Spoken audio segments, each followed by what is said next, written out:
Oh yeah, is it Saturday already? Have we made it through yet another week of Star Wars news and a new week of Star Wars content with the Acolyte episode 4?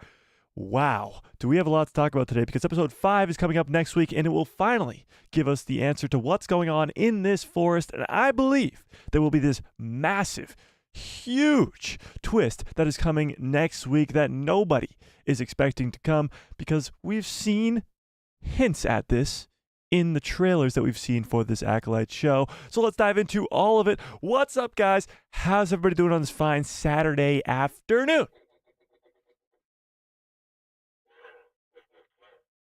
I didn't turn him on.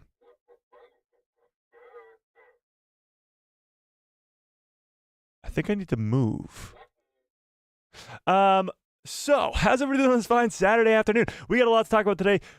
The Acolyte, of course, has made some more waves. Another week, another tsunami coming in the Star Wars fandom as Wikipedia is being attacked and all this other stuff. We'll get to it. We shall get to it. But first, I want to talk about the Acolyte upcoming 5th episode. What's going on in the forest? This huge possible twist that is on the way. We got a lot to get into, a lot to talk about, so let's dive into all of it. But first, let's say hi to everybody in the chat. What's up, chat? Let me open up the chat so I can see what you guys are talking about. Nestor, what's up? Mando United, how we doing? Alarm Clock, what's up? Hebe King, how we doing? Abby, what's up? Qui-Gon's Ghost in the house. John Frag, what's up? Jack Robbins, what's up? Chris, how we doing? Fearless, what's up? Officer Murdoch, how we doing? William, Ben, Joseph, Matt, B-Man. Did I get everybody? If I missed you, I apologize, but just yell at me in the chat. You know the deal. Okay, so first of all, let's talk about the giant cliffhanger at the end of episode 4. Yes, there's probably one of the greatest entrances in all of Star Wars with this Darth Zipperface character. Now, a lot of fans have come to the conclusion that this character, although I've been calling him a he, or he is a Sith Lord, or he might be a Sith Lord, or he could be Chimere, or he could be he, a lot of fans have noticed that this might actually not be a male character. I'm still under the impression that it is, and I have my own theory on who it might be, but we're going to talk about that later on in the stream. But I have heard a lot of people thinking it could be a female, so I'm just going to continue to call him a he until we figure it out, because it's just easier for me. But Darth Zipperface had one of the coolest entrances in all of Star Wars ever last week, and it was quite cool if I do say so myself. Very creepy, which I'm not a fan of, but very creepy and very cool. He doesn't kill Osha, just flicks her off to the side and force pushes 8! Some fully trained, some still Padawans, but 7-ish fully trained Jedi and a Padawan. 8 Jedi back like it was nothing, and then boom, cliffhanger. We have to wait till next week to find out what happens. That's where we are right now. And of course, Kiadi Mundi, but we'll get to that too. That's where we are right now going into next week, going into episode 5. He killed Kelnaka. We know that for a fact. And it doesn't look like Kelnaka really put up much of a fight.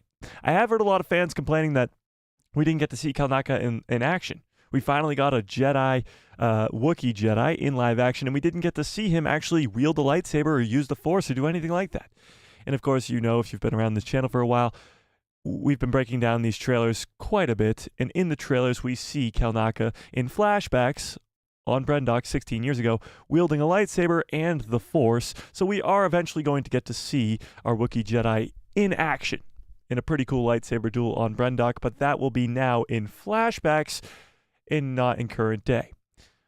We also got to talk about why Kelnaka was just sitting there when he died. We'll get to all of it, but let's start with what this massive, huge twist could be coming in next week's episode.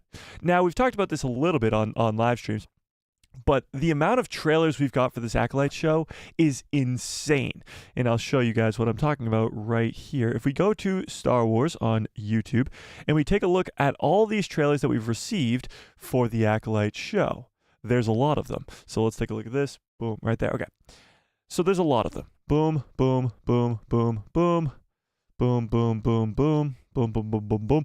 Boom, boom, boom, boom, boom. Like there's a bajillion of them. And with all of these trailers, some of them are the same scenes, some of them are new scenes. But with all of those trailers, I'd say about 95% of the scenes have already been in the show in the first 4 episodes, which is normal for most Star Wars shows. They don't want to show the back half of the season in trailers. But that means we don't know a single thing of what happens in the next 3 episodes, because we do know a little bit about episode 5 coming up, but the next 3 episodes after the 5th one. We don't know a single thing. With all of these trailers, we don't know a single thing, which is kind of crazy, because we've been talking about how this is about an acolyte, and May being the acolyte, and it was all sort of leading to this big fight scene in the forest, but that big fight scene in the forest happens in episode 5, not episode 8, episode 5. So what happens in the next 3 episodes? Well, something crazy kind of has to happen in this 5th episode to keep the plot going. And that brings us to what happened at the end of episode 4. So at the end of episode 4, like I said before, we saw Darth Zipperface just flick Osha to the side when he had the chance to kill her. So the question becomes, and I ask you guys, shut up, Chopper. I'm live right now. My question that I ask you guys is, why didn't Darth Zipperface kill Osha? And that brings us to one of these trailers that we just looked at, the millions of trailers. And that is one of the most recent ones that was released 2 weeks ago. And it was this one. Oops, that's very quiet. Fresh. Are you ready? I sense this is only a small part of a larger plan.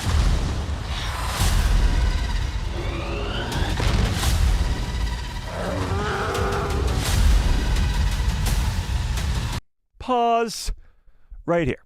It brings us to this scene right here, because this is Osha, and this is the thumbnail of today's live stream. This is Osha. This is not May. May, we know, has a lot longer hair. If I pull up a picture of May really quickly. May, the Acolyte. May has a lot longer hair, and there's a little bit of difference between the looks of the two characters. Obviously, they're played by the same actress, so it's not that big of a difference. But May has the longer hair. I'll pull up 2 different images here. Boom. Okay, so this is May in her cloak here on what could be Arc 2. We'll get to that. But she has longer hair, as you can see here. It's kind of hard to see in that one, so I pulled up another one. She has the longer hair here. Boom. Right there. The longer hair. You know who doesn't have the longer hair? Osha. And here she is, holding Darth Zipperface's lightsaber. On, again, what looks to be Arc 2 behind her. We've seen many planets in this Acolyte show throughout the first 4 episodes. And this one looks to be the one at the end of episode 1, which a lot of fans theorize could be Arc 2. Again, they've told us every planet when we get there in every episode, except for that one at the end of episode 1, and many fans believe it could be Arc 2, and it seems like we're going back to that planet. So you might be saying, Mike, how do we know that this is Darth Zipperface's lightsaber? Great question. Well, we see in the original trailer for this show. All right, let me just do this. I don't want to. Yeah, we can do that. Okay, I just didn't want to lose that scene, but I know what trailer it's in. It's hard to keep track of all these trailers, but if we go back to the original teaser trailer, which is all the way down here. Close your... And who is allowed to use it? What is that? What is it? This is the same lightsaber. Now it's a little bit hard to... I don't know why it's not in HD here. Oh, it did the auto thing. All right, that's a little bit better. This is the same lightsaber.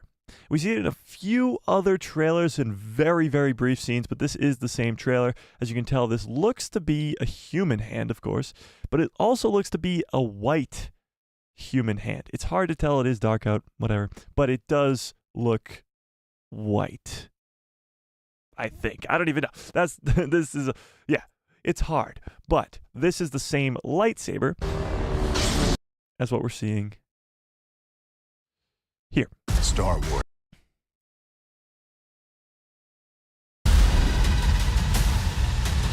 And this is Osha picking it up. So, we know for a fact that Osha is not going to die in this forest on Kofar. I almost said Brendok. On Kofar. she's not going to die there. Actually, Darth Zipperface is going to take her with her to wherever they're going, to maybe as a prisoner, maybe not, but either way, this proves that Osha not only survives, but she's also going to be with Darth Zipperface on the planet that could possibly be Arc-2, holding his lightsaber. And strangely enough, his clothes are like folded here on the ground. I don't know what's going on there either. I really don't know. But this brings me to an older trailer. And in this trailer from 4 weeks ago, we see this very brief scene. But when I say very brief, it's this quick. That's very quiet too. What the hell? That's it. That's the entire scene. But if we pause it here, you can see longer hair, i.e. May, on the same rocky Octu looking planet. Meaning she's going back there. We've already seen her there in episode 1, but we didn't see this scene at all. And she's definitely going back. So if the two of them are on the same planet, by the way, we haven't seen May and Osha on the same screen at the same time. Yes, they met that one time, but they haven't been on the same screen at the same time. It's nearly impossible to do that because she's played by the same actress. Both characters are played by the same actress. So they're going to have to do some camera magic going on here to have the two of them be on the same screen. But episode 3 really built up the 2 is greater than 1. 2 is greater than 1. And I believe that that's going to be the biggest sort of explanation as to where this show is going in this back half of the season. May and Osha together is going to be way more powerful than separate. The only problem is, are they going to be together with the Jedi or together with Darth Zipperface in the dark side of the Force? Because Osha doesn't really seem to trust herself. She wants to be a Jedi, but the Jedi don't want her back. And May seems to be wanting to just be with Osha. She's left the Sith at this point. She was going to turn herself in with the Jedi. So there's a lot of mystery behind what's going to come in this 5th episode. But I believe there's going to be this massive, massive twist of Osha not dying in the Force, but being captured by Darth Zipperface, which not only means that Zipperface will probably win versus the Jedi, but it also means he's going to make it out alive. As we see Osha picking up his lightsaber in one of the most recent trailers here on what looks to be Arc-2. And this makes no sense. To me, it makes no sense at all. Where do we go from there? What's the next 3 episodes about? What's the final conflict? How does this show end? And that's why we do these live streams. I have no idea, but I'm asking you guys, how do you think this show ends? Because this massive battle in the Forest, which is probably going to be epic and amazing and insane, is happening this week. And we have 3 more episodes after that. So what then becomes the conflict? What then happens for the rest of the show? I ask you. But let me open up the chat so I can see what you guys are talking about. I get way too far behind on the chat early on in these streams, so I'm going to try to keep up this time. Okay. Holy crap, there's already so many chat. Okay, where was I? Darth Shredder, what's up? Darth Thor, how we doing? I'm extremely excited for next week's episode. Me too. Alarm Clock says, can't get excited. I don't know how you are excited. Did you watch episode 4? Did you watch the insane cliffhanger we all just watched last week? I don't know how you couldn't be excited, honestly. Chris says, I'm beyond excited for the next episode. Cannot wait. Me too. Joseph says, I just rewatched all 4 episodes. So many hidden details. Yeah, when you rewatch, knowing what we know now, when you rewatch those first 3 episodes, there's a lot of information there that kind of just blew right over our heads. Even in episode 4, until we get to the end, a lot of that information just kind of goes right over our heads. Like when Soul's looking out into the distance, and we're like, what's he doing? Why is he just staring at that tree? He's sensing Kelnaka dying, which I guess we can talk about now. Kelnaka dies, and a lot of fans are extremely upset about that because we didn't see him in action. And like I said before, we're going to see him in action in flashbacks. We've seen him in the trailers, like right here. He's going to be fighting against Torben and Soul. Simple as that. We are going to see a lot more flashbacks in this season, and Episode 4 teased this. His eyes are all blacked out here. He's being controlled by the witches. And he's fighting against Torben and Sol, who's on the ground over there. So that will eventually happen. But in episode 4, Master Sol tells Osha that when we get back to the ship, I will tell you everything. I don't think they're both getting back to the ship, as we can see here. Osha's being captured by Darth Zipperface, but it is highly likely that eventually the two will come back together, and Sol will have to explain what really happened. And this might be a bad thing, because Osha seems to think that the Jedi aren't the bad guys. The Jedi are the ones who saved her, and May is the one who killed her entire family. However, that might not be the case. The Jedi might actually become the villains by the end of this series, because they might have been the ones who killed the witches. And to May and Osha, they are now enemy number uno. Because now the Jedi are the ones who killed their entire family, their mother, their home. And now Osha is going to see Master Sol and the rest of the Jedi a lot differently. Especially if it's revealed that the Jedi are the ones who killed her family. May already seemed to think that that was the case. That's why she's murdering Indara, Torben, Kelnaka, and Sol. Or trying to, at least. But Osha didn't think that. Osha thought that the Jedi were the good guys. They were the ones who saved her, tried to help the witches. But that's not what's actually going to be revealed to be the case. As Torben seems to think that they killed everybody. He takes poison because he's so sorry for what he did. And that brings us to Kelnaka's death. Kelnaka dies in a seat, just like this. She's kind of just like hanging out. He just dies. And it doesn't look like he put up much of a fight at all. At least from what we hear. We don't hear a Wookiee screech in this episode. We don't see him pull out his lightsaber in this episode. He just dies. Which means one of two things. One, whoever killed him snuck up on him, which is a little bit more difficult because he dies from the front. He has a giant lightsaber wound in the front of his body, which is a little bit weird. But that brings us to our second option, which is he dies to somebody that he already knows.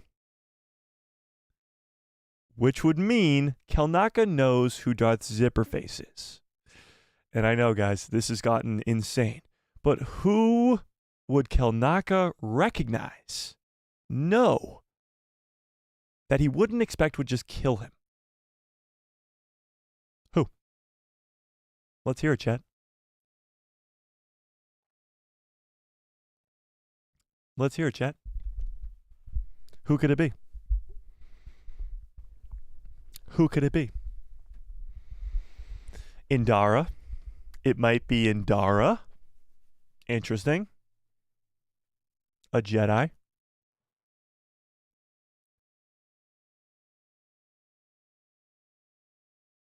I know. I'm seeing all these records being broken. I'm just trying to keep the conversation going, you know? It's crazy. Chimere is Darth Zipperface. He was in a hurry because his master was on the planet already.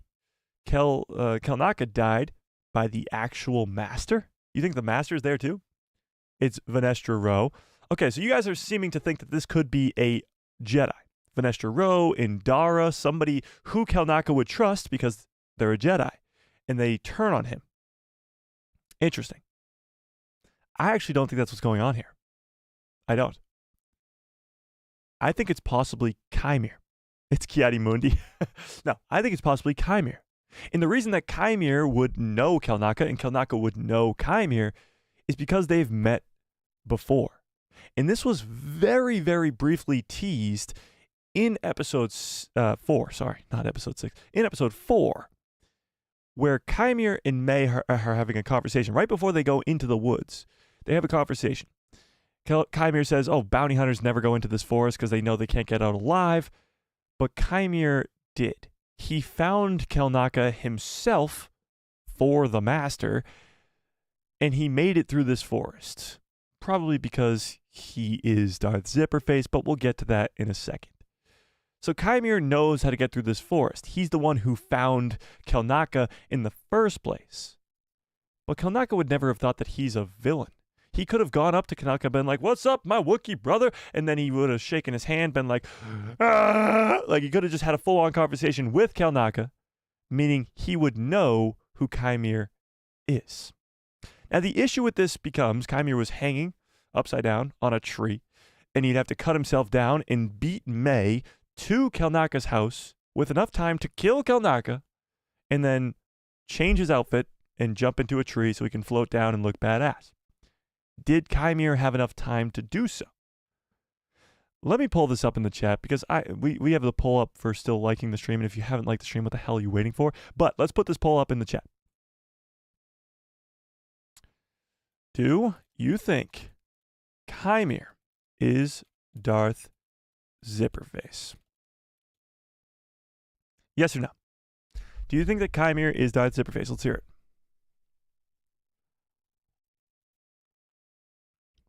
The only problem I'm having with this is the timing. The timing. How could Kymir be in two places at once? Kymir is not Zipperface. He is a red herring. They want us to think that he's Zipperface, but he's not. Interesting. Interesting. Huh. Interesting. Interesting. Always two there are? There are always two. Darth Zipperface equals Mother Coral. Okay, let me talk about the Mother Coral of this all. I have looked back quite a bit at the deaths of those witches, and I can't seem to find Mother Coral's body. In episode 3, when all the witches are laying dead on the ground, I can't find her. Where is she? And I'm not a fan of this theory. I'm going to preface with I'm going to start with that. I'm not a fan of the Mother Coral's Darth Zipperface theory. I'm not. But it does get interesting. If Mother Coral is Zipperface, let's just say that for a second. Just a second. All her fellow witches died. She was a very angry witch, and this would allow the Sith to not return. Many Star Wars fans are coming into the Acolyte with one complaint and one complaint only. That's a lie. There's a ton of complaints that they have, but there's one big one, and that is the line from the Phantom Menace. The Sith have been extinct for a millennia. This is not a millennia before the Phantom Menace. This is only 100 years-ish before the Phantom Menace. So the Sith should be extinct. Now, us as the audience knows that obviously the Sith aren't extinct. We know that Darth Plagueis was around, Darth Tenebrous was around, so far and so on and so forth. There have been Sith around. They're just in the rule of two, and they've been in hiding this entire time. Now, if Mother Coral is Darth Zipperface, because now 8 fully trained Jedi Masters, or some fully trained, 8 Jedi have seen a red lightsaber-wielding, mask, creepy-looking, force-wielding badass in the forest. And those 8 Jedi, I'm guessing some of them are going to survive. Sol, Jeki, Yord, these are our main characters of the show. I'm guessing they're going to survive. And if they do survive, they're going to go back to Coruscant, and they're going to have to tell them that there's a red lightsaber-wielding, possibly Sith Lord in the forests of Kofar. And that becomes a big issue. However, if the mask comes off in this fight scene, and they realize that this is Mother Coral, not a Sith Lord, just a witch who happened to pick up a red lightsaber, then this becomes a lot different. The Sith haven't returned. At least, according to the Jedi's eyes, the Sith have not returned. This was just a problem with witches, and one of them just happened to survive and pick up a red lightsaber. And that brings us to the floating. Darth Zipperface floats out of a tree. He just kind of, comes on down. We've only seen this ever one other time in Star Wars, and that is in 2003's Clone Wars miniseries, which is, by the way, Legends. We see Count Dooku come floating on down. That's in Legends. Very similar to a conversation we're about to have in a few minutes about Legends and Ki-Adi-Mundi, but we'll get to that. That's in Legends. This could be indicating that Darth Zipperface is not your normal Force user. No. Darth Zipperface is using some sort of magic here. That's why he or she is so powerful and able to push back all of these Jedis because she's so powerful, or he's so powerful, because she's not using the Force. Or maybe she's using a mix of the Force. She's using the thread or magic, whatever you want to call it. She's fully trained. She's been trained. She's a witch. And again, I know I just sounded like I was fully on board on that. I'm not on board on that theory. I don't like the theory at all. Personally, Mother Coral, she died on Brendok. I don't like it. I'd way rather it be Chimera. I'd way rather it be anybody else. I want this to be a Sith Lord, and here's why. I think this Sith Lord is going to kill many of the Jedi in the forest. Now, let me ask you guys. Let me ask you guys this. We have 8 Jedi in this forest. 8. 8.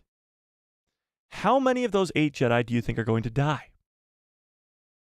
in next episode, in episode 5? How many? Tony says Soul is a twin. I hate that theory. Honestly, hate it.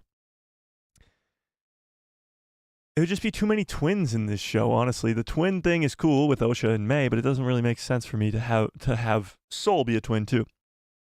Yeah. How many Jedi do you think are going to die? 0? 5? 6 out of 10? 6? 4? 5? Interesting. 3? 5? 5? I think it's going to be 5 too. And here's why. Obviously, we have the 3 main characters, Sol, Yord, Jeki. I don't think any of them are going to die. However, they brought 5 Jedi along with them. And yes, we know a few of their names just because Star Wars named the characters. Like Ithia Pan is that Keldor Jedi that kind of looks like Plo Koon, but it's not. I'm not angry. You're angry. But I think they just brought those 5 Jedi there to die. Very similar to the 3 Jedi that Mace Windu brought with him to go confront Palpatine in Revenge of the Sith. They're just cannon fodder there to die. Sadly, one of those characters is Kit Fisto, and he becomes a fan favorite character from the Clone Wars animated show, but that's a whole nother story for a whole nother time. In the Acolyte, they bring 5 rando Jedis that are pretty much just cannon fodder, and I think all 5 of those Jedis will die to prove one thing and one thing only. This Sith Lord, this Darth Zipperface, is extremely powerful. And he kills 5 fully trained Jedi Masters. Because I believe all these are Jedi Masters, right? I think so. But somebody just said Basil will survive. Basil's an interesting one. Like, is he going to be involved in this fight at all? Where is he in this whole situation? I don't know. That's a whole nother thing. But this character is going to be extremely powerful. And it's going to be proven by him killing 5 Jedi Masters.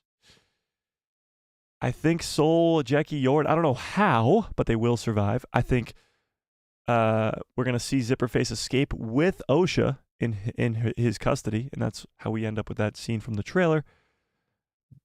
But I don't know. You guys tell me. What do we think? JV0 says, Indara is alive and she's the masked villain. I don't think so. We see Indara die. Like, that's the first scene to prove that May is this badass character who's going around murdering Jedi. It sets the tone right away. And I know everybody's like, oh, everybody survives those types of fights now. No, that's just not what's going on here. Indara's dead.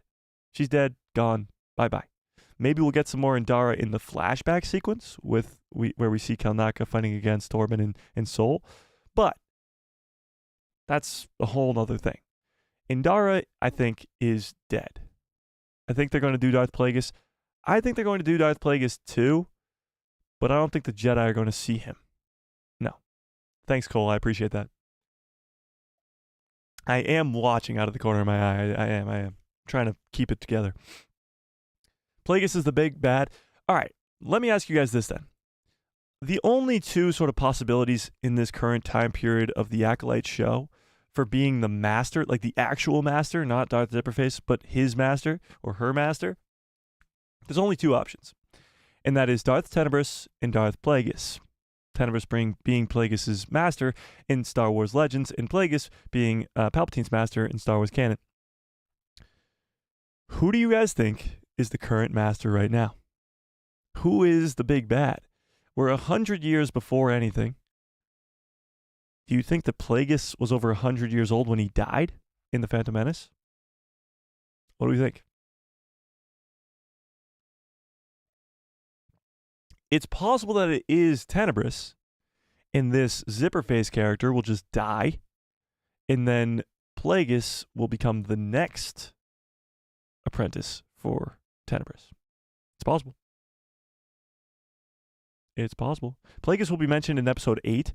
Yeah, I think if Plagueis is going to be in the show, I don't think he will be in, like, he won't be revealed to the Jedi, but he will most likely be in probably, like, the last scene, just to kind of get people hyped up, maybe get a second season. Plagueis isn't a Mun in canon. He hasn't been revealed to be a Mun in canon, you're correct, but I don't think they would change that. I think a lot of fans, myself included, would be extremely upset if they changed Plagueis' species as we know him, and most fans know him as a Mun. Not only from his Legends novel, but from a lot of other things. Yeah. Plagueis had to be old because he could cheat death until he didn't, you know? Oh, I get you. He wanted to cheat death. That's why, because he was older and he wanted to cheat death, and then obviously he died by Palpatine's hand. I think he is older, but what does older really mean? The Mun species can live up to 200 years old. Does that mean he's 200 years old? You know? I don't think so. We just passed 170. That's absolutely insane to me. John Frag says, from all the Jedi you choose to put Ki-Adi-Mundi and not Yoda or Plo Koon, it's unfair, it's outrageous. Put in the show the worst Jedi ever and not two of the most beloved Jedi. I don't know if Ki-Adi-Mundi is the worst Jedi ever. That's a little harsh. But yeah, it was interesting that they didn't put Plo Koon. But the reason I think they didn't put Plo Koon is because that Keldor Jedi, Ithia Pan, is gonna die in next week's episode. I think there's just no ifs, ands, or buts about it. They're gonna die in the next episode. So if they put Plo Koon in that position, he would die, and we don't want that. It's also a possibility that Plo Koon's already on the High Council with Yoda. And the way that they're just going about not seeing those characters is because they're not involving the High Council in this matter, because they can't. It'll become a galaxy-wide horror fest if they find out that the Sith are back, or if they find out that an ex-Jedi is killing Jedi. But they obviously know it's not an ex-Jedi anymore, because they found that one out pretty quickly. Pretty damn quickly. Thoughts on Vanestra Rowe? I don't think Vanestra's a bad guy by any means. I think she's clearly just hanging out on Coruscant. She's a lot older now. I could see her dying in this show because she is a lot older, and her character at some point has to come to an end. So I wouldn't be surprised if we saw her die in some way, shape, or form. But I don't think she's the villain. No, not at all. Definitely not at all. No. Is Yaddle still alive? Yeah. So Yaddle, Yoda, Uriel Poof, Plo Koon, Oppo, like those characters would all still be alive by the time of this Acolyte show. But of those five, right? Yoda, Yaddle, Plo, Uriel, and Oppo. Of those 5 characters I just named, all of them are on the Jedi Council. All 5 of them. We don't know if they're all on the Jedi Council at the time of the Acolyte show, but we do know that they're all members of the Jedi Council by the time of the Phantom Menace. So all 5 of them are most likely on the Jedi High Council that isn't being informed about this matter. Ki-Adi-Mundi's a little bit different because he's a lot younger. He's not yet on the Jedi Council himself. So he's still in this underworld. He's still in the underlings of the Jedi Council. You think all the Jedi are going to die in that forest? But that means Sol, Yord, and Jeki, 3 of your main characters of the show, are going to die in the forest? I don't think so. I don't think so. Torben is the Sith? Well, we saw him poison himself and die, so I seriously doubt that one. Yeah. I seriously doubt that one. What's going on with Sol, though? Is Zipperface going to try to kill him now that May is possibly surrendering herself to the Jedi? I think Zipperface is going to try to kill all of them in this forest. I don't think that's going to happen. Yeah. I don't think he's going to just ease off of Sol for any reason at all. Nico, what's up? Hello there. JV0 says, the villain could be one of the original Knights of Ren, which is why his mask looks like Kylo's. No, for a specific reason here. The Knights of Ren have been around for quite a long time in canon, a lot longer than the Acolyte show takes place. And they weren't really like Sith or Jedi or anything like that. It isn't until Kylo Ren kind of comes around is when they become led by a thriving to be Sith character. They're more just marauders. Like they're pirates almost a little bit. So I see the resemblance, obviously. Darth Zipperface's mask looks awfully like Kylo Ren's, but I don't think so. No.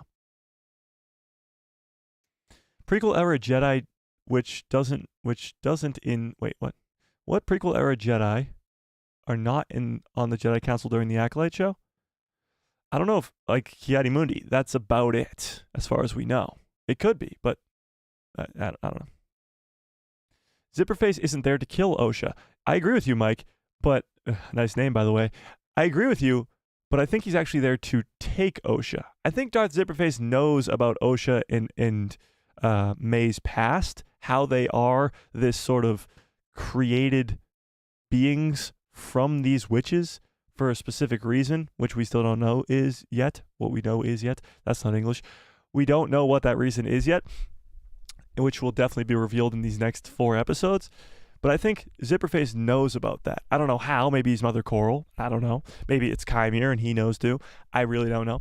But I think Zipperface knows. And that's why he's keeping Osha and May alive for purposes later down the road. Yeah. I want to know why they create a Sith character that does not even exist. You mean in like the canon? Like why Darth Zipperface is even here? That's a great question. And honestly, I don't have an answer for you. I don't really, because this character is a brand new character, but it also hasn't been specified that this is a Sith character either, which is weird. Now, I fully get what you're saying. Why create a new character when there's so many great Legends characters? Like you could have just brought in Plagueis at that point. But I don't think they want Plagueis to be revealed, or Tenebrous for that matter, to the Jedi. And that's what kind of makes me believe that this character is not a Sith Lord. It's just maybe somebody who's very trained with the Force, who just found a red lightsaber or created their own red lightsaber, but is not a Sith. There's something that has to sort of just flip here. Because the 8 Jedi can't just see a Sith and then nothing happens. Maybe the Jedi are keeping it a secret. Maybe they just don't tell the High Council at all. I don't know. Maybe they kill Darth Zipperface and they just cover it all up. Or maybe, just maybe, Darth Zipperface isn't even a Sith to begin with. We just don't know. Episode 5 is going to give us so much information, we just don't know it. Yeah. For sure. Which is why we aren't seeing a Sith. I'm assuming it's a Sith, but just another faction. Well, the Jedi immediately think that it's a splinter order, which is just an order of different Jedi that aren't Sith. Because the Sith have been gone for 900 years. You got to think about it from the perspective of the Jedi. The Jedi haven't seen the Sith. There's not a single Jedi alive at this time of the Acolyte show at the Jedi Temple that has ever come into contact with a Sith Lord, as far as we know. Never.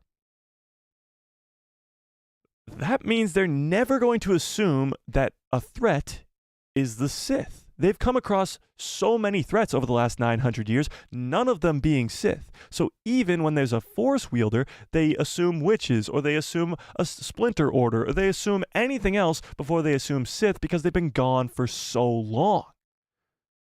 That's why when Qui-Gon Jinn says that the Sith have returned in The Phantom Menace, they're like, that's impossible. That's absolutely impossible. The Sith haven't been around for a millennia. There's no possible way that could ever happen.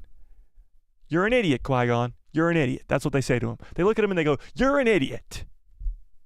But he was right. And they should have listened.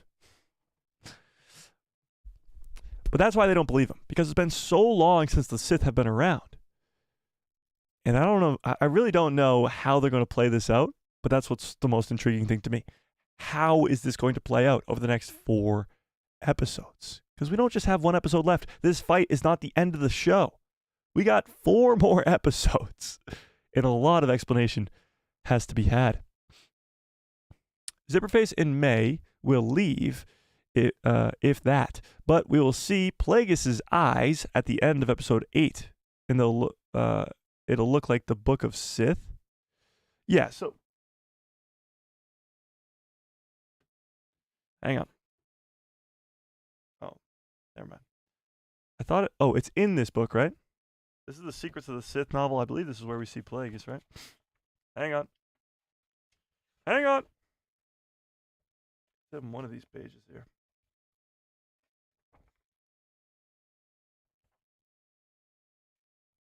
But Plagueis hasn't been seen in canon yet. He doesn't really have a look in canon yet. Where the hell is this? I know it's in here somewhere. Maybe it's not. Maybe it's not. Okay, never mind. Get that out of here. Yeah, I guess not. But I do agree with you. I think we will see Plagueis by the end of this show. Yeah. Leslie said they are Sith, unless, of course, she was lying to the Jedi. Yeah, Leslie Headland, of course, she's the showrunner for this show. She's not going to tell us what's happening in the show, guys. Simple as that. So when she's asked in an interview if Yoda's going to be in the series, she's not going to say yes, because that ruins the show and ruins the surprise. So I do think Yoda will be in the show. I do think Plagueis will be in the show. Probably has very small cameo scenes in probably the last episode just to explain what's going on. But I don't think, she wouldn't come out and tell us what's really going on. Yeah. Joe says, Zipperface is played by a black actor. You can clearly see his black hand at the end of the episode. It's the mother of the twins. Interesting. So you think it's Mother Anisea. Now, the problem with that theory is we see Mother Anisea dead on the floor in the witch's fortress in episode 3. So unless that's just a lie or whatever, she's not... The only reason I can kind of get behind the Mother Coral theory is because we don't see her dead body. We see Mother Anisea's dead body. Now, going back to what you said about the hand looking darker at the end of the episode, I actually disagree. I think it's because it's dark in the forest, obviously, and the red lightsaber's kind of just shining off of it. It's very hard to tell the color of this character. But when you really look hard, I mean, it flashes back all the time, but I think it's a lighter color hand. And a lighter color doesn't necessarily mean it's a white character. It could be like a Chimere character, or who knows. But it is very hard to tell, and they made it that way for a reason. Nestor says, you got to remember, Darth Zipperface killed Kelnaka and out May on this task to get revenge. So Zipperface has to be someone who's related to the witches and also wants revenge, or else... Oh, wait, what? Where'd it go? Just go down to the bottom. Hang on. Hang on. Where the hell did that go? Oh, or else, why would he want to kill Kelnaka? That is a good question. Why would he want to kill Kelnaka? Why would he want to kill or help May kill these Jedi in the first place? Maybe there is some connection to the witches. Interesting. Interesting. Even still, it doesn't necessarily have to be one of the witches. It could just be that the Sith Lord was involved with what happened that night on Brendok. And maybe that's why we didn't see the events of what happened, truly what happened on Brendok, because maybe Darth Zipperface was involved in those events. Yeah. Lilo Man says, he's the type of Jedi that reincarnates? What? Who? Who are you talking about? Cole says, to be clear to everybody, Legends is no longer Star Wars canon. Okay, let's be even more clear. Legends was never a part of Star Wars canon. Even George Lucas has said that himself. In the 90s and the 2000s, actually he said it multiple times, he doesn't even read Legends. He doesn't know the stories there because he doesn't see it as his world. I actually have we'll get to that. We'll get to it. But yes, I agree. To touch back from something earlier, I think Plagueis is older in the show, like 150, and then he dies in The Phantom Menace at it wouldn't be 350, it would be 250. 250, to show that he could cheat death to an extent. Yeah, well, Plagueis' whole goal is to cheat death. So it would make sense that he at least prolongs his life a few years. So if the Mun species lives about 200 years old, then he should be a bit older than that to prove that, yes, he did succeed with his goal. Yeah. Tony says, Sol is the lone survivor, and he hides the Sith's existence from Ki-Adi-Mundi and the rest of the Jedi. Why would he do that? Now, you could say that Sol has already hid something from the Jedi, being the witches and what happened that night. So maybe Sol's just really good at keeping secrets. But why would he do that? If all the 7 other Jedi that come with him, his apprentice involved too, die to this possible Sith Lord in the Force, why would he cover that up? That's my question to you. Is an Acolyte a dark side user? An Acolyte's just a follower of the dark side, kind of. They're training to become an apprentice to the dark side. So the Jedi work with master, apprentice, Padawan, all those same vocabulary words. The Sith work in a similar way. However, there's the rule of 2. You got the master, you got the apprentice, and that's it. However, that apprentice is always trying to overthrow the master by getting their own apprentices. Like Count Dooku in the Clone Wars. He gets Asajj Ventress, and then he gets Savage Opress. At one point, I think he has both of them at the same time. But they're Sith acolytes. At some point, Dooku wants to overthrow Palpatine with Asajj Ventress, and then Dooku becomes the master and Ventress becomes the apprentice. But acolytes are just the level below apprentice, and that's what May is supposed to be in this series. At least, that's what we're led to believe. There could be a big twist-a-roo coming. What if we see young Palpatine in season 2 at the end of it? If this show goes on for a second season and maybe even a third season, then I could see maybe a young version of Palpatine arriving. If there's a big time jump. Because we're 100 years before everything. Palpatine's how old in The Phantom Menace? How old's Palpatine in The Phantom Menace? Somebody in the chat help me out. Palpatine's, I'm going to guess 40, 50 maybe. How old is Palpatine in The Phantom Menace? Somebody help me out in the chat. But however old he is, he's not 100. I can guarantee you that. So if he's not 100, that means he's not even born by the time of the Acolyte show, and he's not going to nearly be old enough to be in even season 2. He's 57. So Palpatine's 57 in The Phantom Menace, which means he's not born for another 43 years by the time of this Acolyte show. Or around there, 40-ish years. That would mean we'd have to go for a few seasons, or there'd have to be a giant time jump to involve young Palpatine at all. And don't get me wrong, I really want young Palpatine. I just don't know if he's going to be involved in this particular show. Yeah.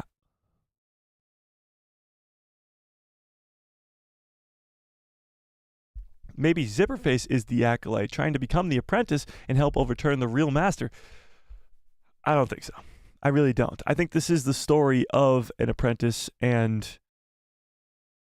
the master's apprentice and his Acolyte. I think May is supposed to be our main character. And it's the same reason that the Acolyte logo, if we take a look at the Acolyte logo of the show, we have under the O, look at this.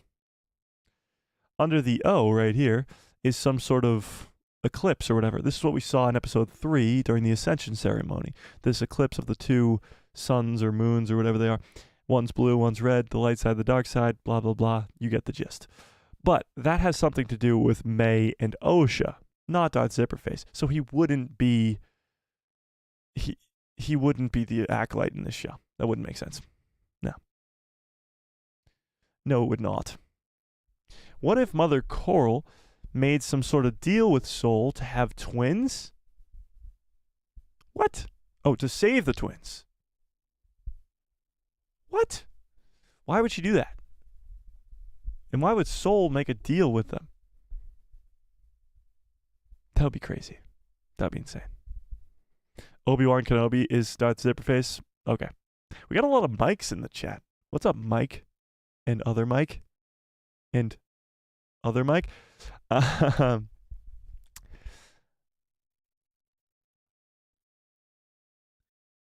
Sith assassin like Asajj Ventress, maybe? Well, Asajj Ventress is an Acolyte, pretty much. Yeah. Indeed. Indeed. The Mike J Show says, however, we need to be Wait, hang on. However, we need to be remembering that this is one of many acolytes that Tenebris or Plagueis trained. But I don't think Tenebris or Plagueis had any involvement in training May. I think it's all the apprentice, because the master usually doesn't know about the apprentice's apprentice. Usually. Yeah. Martha, what's up, Martha, says, it's Mother Anisea, because she's powerful and she doesn't like the Jedi. From her facial expressions and the way that she talks about the Force and how it's wielded, gives her away by disregarding them. Well, Mother Anisea doesn't want to fight the Jedi in the first place. She's sort of the one who's the keeper of the peace. That's why I can see it being Mother Coral, because she was very eager to fight the Jedi when Mother Anisea was the one who's keeping the peace. So I can't see Mother Anisea going from a dead body on the ground to a Sith or a red lightsaber wielding looking Sith Lord. I just don't see that happening. I don't. Yeah. I don't see it. Do I vote if I think Mother Coral is the master? Well, then you'd vote no, that you don't think it's Chimera. And by the way, with over 150 votes on that poll, 55% of you say yes, Chimera is Darth Zipperface, which means obviously 45% of you say no, but that's still a lot of you thinking that Chimera is. And to those people, I ask how? How does he cut himself down, beat May to Kalnaka, kill Kalnaka, and not only that, change his outfit by putting on the new outfit and helmet, and then go climb up in a tree? How does he have that much time to do that? How? How? As the great dragon warrior Po Ping from Kung Fu Panda says, how? Maybe he uses Force speed. That would be kind of cool. Not going to lie, that would be really cool. Force speed would be awesome. That would be cool. Because we haven't seen Force speed since the Phantom Menace. And it would be really cool. What I do know is we're going into one of the coolest lightsaber duels in a long time that we've gotten from Star Wars. This might be the lightsaber duel that we're talking about that is supposed to be at the same level as Qui-Gon and Obi-Wan versus Maul in The Phantom Menace. And whenever you compare something to that fight sequence, you know it has to be good. The choreography has been astounding in this show so far. They've really spent their time to make it good. And I think this episode 5 is going to be this long battle between Darth Zipperface and these 8 Jedi in this really cool lightsaber sequence. We've seen in the trailer Jackie going one-on-one versus Zipperface and Soul going one-on-one versus Zipperface. So we've seen all that. It's more of how that happens and seeing it with our own 2 eyes because we know it's coming. I'm very excited. But let's switch gears a little bit. We can obviously come back to this. Let's switch gears a little bit. And let's talk about the Ki-Adi-Mundi of it all. As somebody just said, Ki-Adi-Mundi is Darth Zipperface. No, but let's talk about the whole Ki-Adi-Mundi situation, okay? Let's talk about it, because it's completely gotten out of hand. Extremely out of hand. And honestly, I got to start with this. This is where the fun begins. Because Ki-Adi-Mundi coming back and changing Legends Star Wars, which, by the way, if you guys saw my video from yesterday, I explain all of it in there. It just doesn't even make sense to me. I don't get it. I really don't. How you're grasping at such straws to find an excuse to not like this show, I don't get it. But Legends has never been canon. Ever. Even when George Lucas owned the company, never. He didn't like it. He didn't read it. He didn't think of it as his own world. He thought of it as this whole nother world. He didn't see it as canon. So when something in Legends happens, like Luke Skywalker moves a black hole with the Force, like that's insane. Probably would never happen in canon, I would assume, because we don't really see black holes much in Star Wars anyway. But also that's just an insane feat in the Force. When something crazy like that happens, it's not going to happen in canon. And there's a lot of dates mixed up between Legends and canon. If you look at Legends, I believe Qui-Gon Jinn in The Phantom Menace is about 48 years old, but in canon he's 60, or maybe vice versa, I forget. One says he's 60, one says he's 48, whatever. But when we look at Ki-Adi-Mundi, in Legends, he wasn't supposed to be born until 93 BBY, which is supposedly about 40 years after the events of this show. So That's Legends. Nothing has changed here. Ki-Adi-Mundi has just gotten more of a canon explanation. And this whole thing started because there's some Star Wars content creators. I must say, over the last couple days, I've seen a lot of bigger Star Wars content creators become more positive about this Acolyte show, which is fantastic, and I really do appreciate it. It's very hard, if you guys don't, if you haven't noticed, the amount of negativity and just war going on in comment sections on Twitter, on YouTube, on everywhere. It's just a war zone right now. But the Star Wars fandom has sort of come together and backed behind one specific thing, and that is Wikipedia.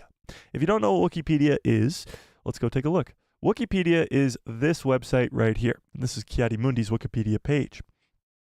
Wikipedia is over 190,000 pages of Star Wars knowledge. Legends, canon, all of it. It's just pages on pages of planets, locations, characters, droids, ships, anything you can imagine.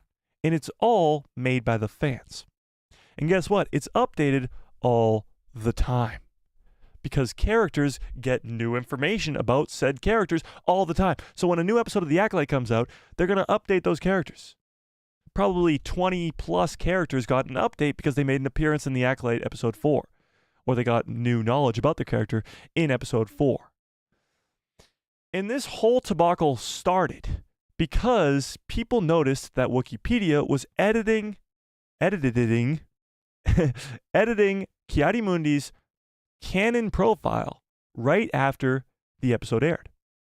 Which makes sense because Ki-Adi-Mundi was in episode 4 of The Acolyte. So they had to update his profile. Oh my god. So they updated his profile because he's in here. He's in episode 4 of The Acolyte. Whoa, they did their job. Crazy. But if you look here, he doesn't have a birthday. And he still doesn't because it wasn't established in this Acolyte show either how old he was. He only has his death date. And what people have come to freak out about is when you go under this Legends tab, which is Legends Star Wars, which we know is not canon, he has a birthday. That's it. End of story. It's simple, easy, not really confusing at all. He has a Legends birthday. He doesn't have a canon birthday. And that's it. I really don't get it. I don't get it. But whatever. It's kind of sad. Like, people are just grasping at straws at this point. And I have a really good article here from Forbes that really explains it very well. So let's read this article really quickly, and then we'll get back to the good stuff. Because I don't like talking about this. This stuff is ridiculous. Like, how has this even become a topic of conversation after that amazing cliffhanger episode and wanting to see this fight happen in episode 5? How is this the topic of conversation? I don't know. But we're going to go through it very quickly and figure it out. Okay. This is coming from Forbes. The Acolyte episode 4 controversy is too absurd to believe. I made that video yesterday, and the whole time I was muttering to myself, is this real? Like, are people actually believing? Like, it's crazy. Okay. Let's read this. There will not be an episode of The Acolyte that goes without some sort of desperate search to see how this breaks canon. And this week, seemingly uncontroversial episode found controversy all the same.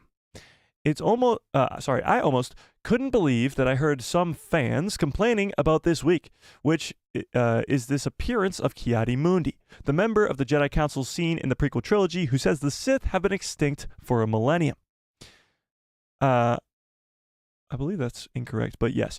While being presented with direct evidence that is exactly what was happening. Wrong. The problem here is in two parts. The first being that he's saying that while Jedi are being blasted off their feet by an apparent Sith Lord in this era, Darth Zipperface.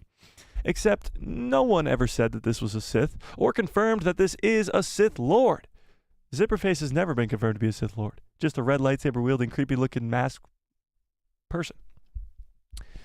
There's a helmet with a saber, but the Jedi are simply describing it as a splinter order for now. And the writers of this episode her name is Claire. I'm just going to call her Claire because it's way easier. Oh, wait, what? They deleted this image? That's crazy. That's okay. I remember what it said. She responded by saying, he doesn't know anything about the Sith. Why would he? Whoops. Why would he? And that's the biggest thing. Why would he? The Sith have been around for 900 years. She's currently being hounded online for fans about the episode, but is taking it in stride. And this actually was just a fan crapping all over her. And she just pretty much said, wait until next episode, because the next episode's going to clear everything up. So again, who or what the Master is remains to be seen, and yet again, everybody is jumping to conclusions, just like they did when the twins' conception supposedly ruined Anakin's lore, despite the fact that we don't have any actual answers for that yet either.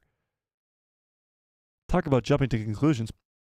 The second part of this is where things get truly goofy, namely that some are upset because Ki-Adi-Mundi's appearance given that it doesn't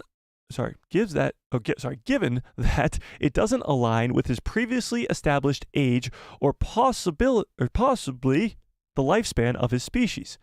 However, there is nowhere in canon that describes his age or lifespan. This should be the end of the conversation. Like, what are we talking about here? This only happens in the EU, or Extended Universe content, which has been non-canon for years. Not just years, forever, but that's a whole other thing. Star Wars wiki sites, Wikipedia, updated Ki-Adi-Mundi's page with the new information and started receiving threats and harassment. And we won't even get into this, but they've been getting death threats about just crazy stuff. But the fact here is that the fact here is that this group, on a whole, simply does not believe that Disney canon is a thing.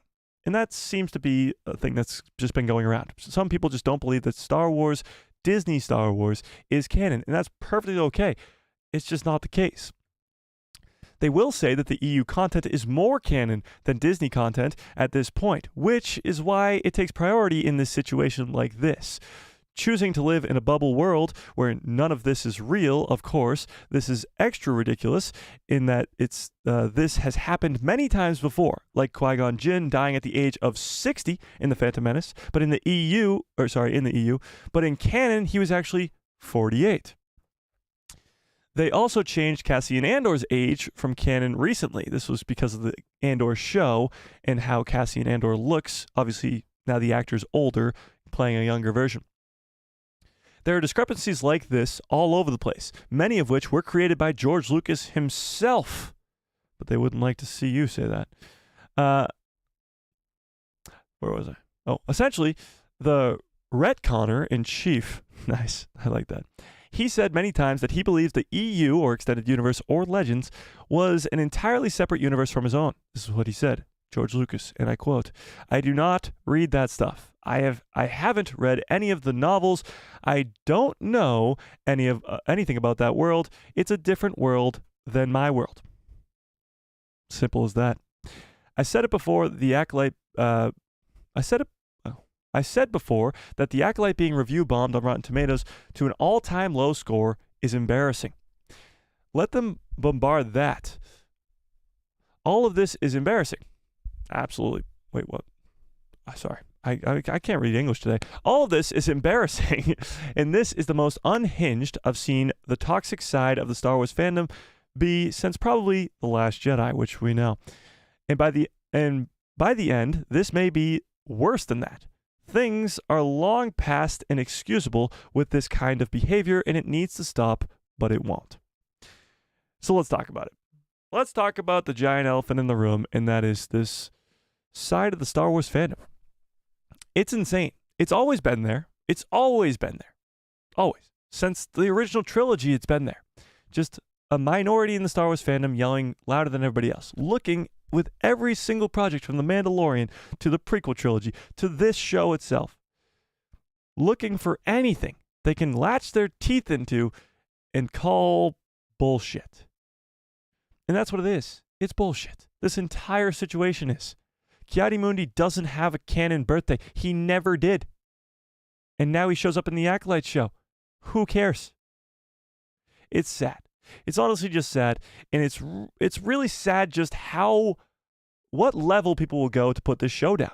If you don't like it, then don't watch it. It's as simple as that. And if you do want to watch it and complain about it, then just don't threaten people's lives. Is that too much to ask? Is that just too much to ask?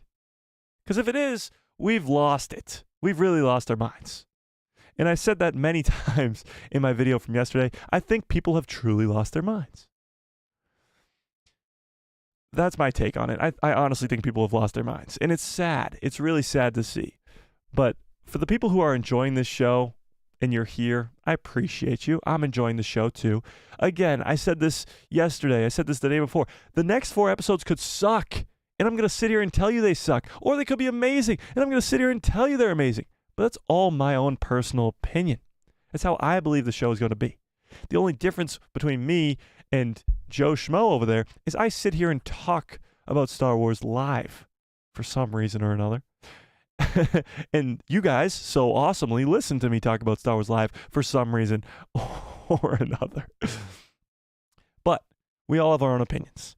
And you have to respect others' opinions as well. That's why when people come in, because I know a lot of you guys personally and just from having conversations with you off screen and on screen, a lot of you don't like this show. And that's perfectly okay. That doesn't affect me. It doesn't hurt me to my soul because I like the show. That doesn't affect me at all. And we can have a civilized conversation about our dislikes and likes about this show.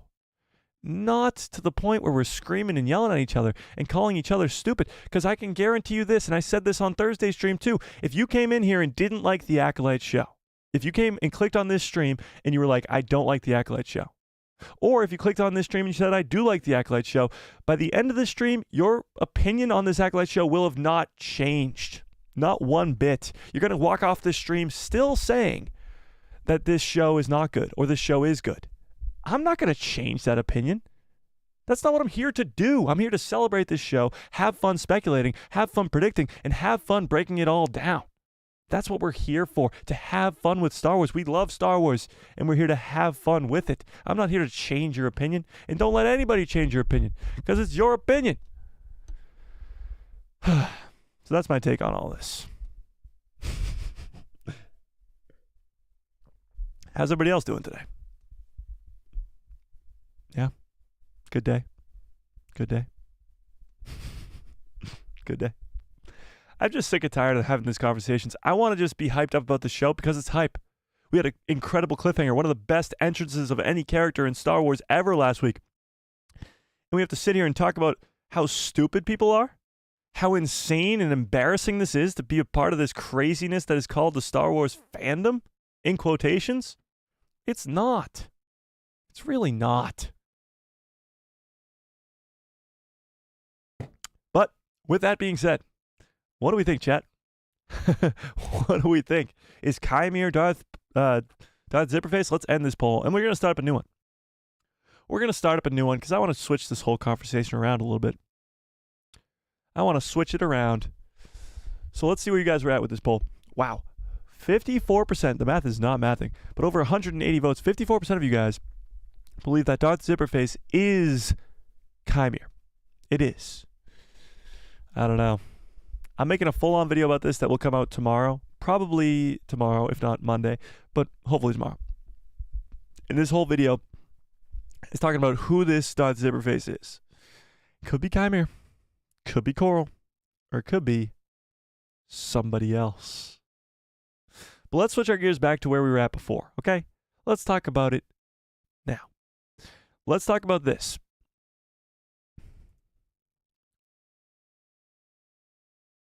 Do you think this is trailer magic? We've talked about trailer magic in the past, and we don't have to go far to find some of it. We'll go back to just this videos.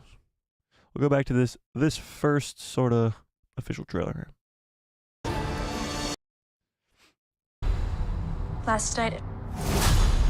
This is trailer magic. We've seen this scene. It's in the very first episode of The Acolyte show, and this is where May has killed Master Indara. That's Indara's lightsaber laying on the ground. But we know, because we've seen it with our own 2 eyes, it's not nighttime when this happens. It's daytime. It's daytime. This is called trailer magic. They make it nighttime to make it look like this is a different scene, so we don't believe that Indara is dying in this scene. This is the trailer magic. So my question to you is this being OSHA Star Wars.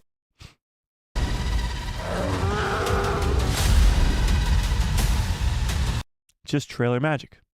Or did OSHA actually get captured by Zipperface, because this is his lightsaber, and brought to possibly Ock 2, as you can see in the background? What do we think? Is this actually OSHA, and did she get captured by Zipperface? Where are we at? All right, I gotta catch up on a shit ton of chat here, so let me scroll up quite a bit, and let's do that. Holy crap! I appreciate all you guys for being here. By the way, we broke so many records on this live stream, and we were just kind of in the groove, so I didn't really mention it. But can I get some good cups full of orders in the chat, please? Because that cup is empty. Bumpa! Shout out to all the new people around. When I pull out this cup, we're just supposed to say good cups full of orders. If you guys are not yet in the Discord, there's a Discord in the description below to a community called the People Who Love Star Wars.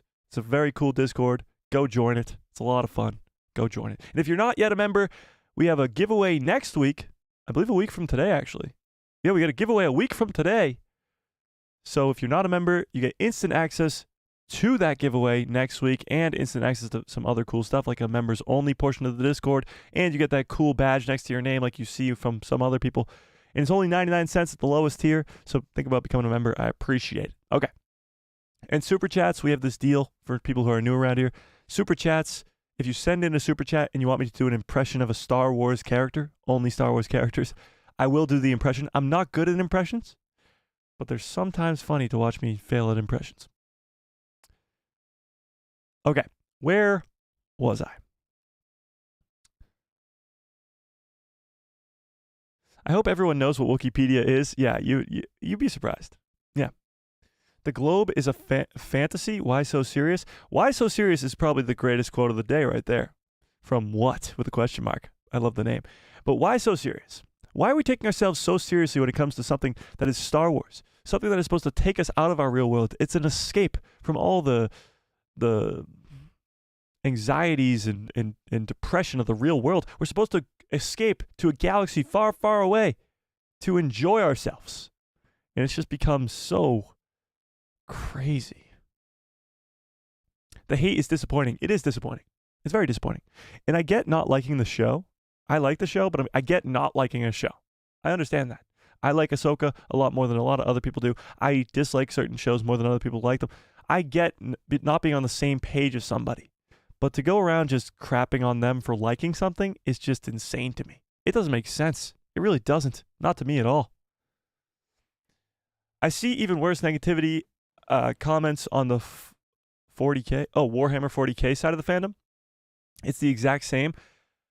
Yeah, I mean, there's a lot of hate in a lot of things. Usually when something's really good, it gets a lot of hate. And Star Wars is just the sort of biggest thing when it comes to that, because it's so big. It goes across generations that it just has a lot of hate because it's such a good thing. Benny says, it's not 100 years from Rise of the Empire, not The Phantom Menace. It's right. Oh, yeah, no, I agree with that. So that's why I always say it's about this many years from The Phantom Menace, because it's not exactly. The opening crawls at the beginning of the show say 100 years before the rise of the Empire. It doesn't mean the first day of the Empire, which is Order 66, which is right at the end of Revenge of the Sith, which would be nice and easy. It's not the time of the Empire's reign, because that would be the original trilogy or even before that. It's not the time of the Phantom Menace. It's the time of the rise of the Empire. That's not a select date at all. The Empire rising? Is that Palpatine's rise to power? Is that when all the Jedi die and the Republic dies and the Empire rises? Because that would be Order 66. It's not really a specific set date, but it is 100-ish years before the events of sort of the prequel trilogy. Kind of. Again, it's very loose, but I agree with you. It's not 100 years before the Phantom Menace. Kiadi Mundi should have at least said, what about the attack on Kelnaka, the Wookiee? It would have been awesome. It was a missed opportunity for sure. Maybe he says it in the next episode because Kelnaka's now dead. What about the attack on the Wookiee? Just plural. That'd be awesome.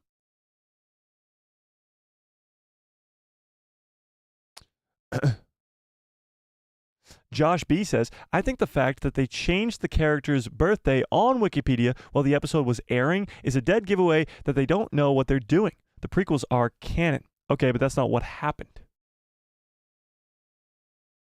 It's just not. Ki-Adi-Mundi never had a canon birthday. And if you go on here, he still doesn't have a canon birthday. The Legend's birthday is what still remains the same, but there's no birthday here. It's just his death day. But if you go under the Legends portion, it's he's got a birthday. But that's, again, Legends, which is not canon. They never edited his birthday because he never had one. What they were editing is his appearances and his backstory, which is now he's in the Acolyte. That gives him a whole lot more of a backstory in his character arc. Because now you can see him be in this council meeting with Vanestra Rao. He's in this whole thing. He's, of course, made his appearances in the prequel trilogy. And then at the bottom here, when it says appearances, if I can get down there, Jesus, Ki-Adi-Mundi, have a shorter life. Oh, my God. Jeez, Ki-Adi. What the hell? Why is this page so long? Oh, my goodness. Oh, there we go. Appearances. Now the Acolyte is there. So they were editing his character because his character got a lot more information to his character. It's the same thing with the other 20 plus characters that were in this week's Acolyte episode. They also got updates to their Wikipedia pages. It's insane. What doesn't help too is content creators that have big platforms lying to people. That doesn't help at all. It really doesn't help the situation in the slightest. So just the lying needs to stop. The biggest example is the interview with Amanda Steinberg, the actress who plays May in Osha. There's an interview of her saying that she hopes that when white people watch this, they cry. I hope this makes white people cry. That's from 7 years ago. And she's talking about a completely different project than The Acolyte, obviously.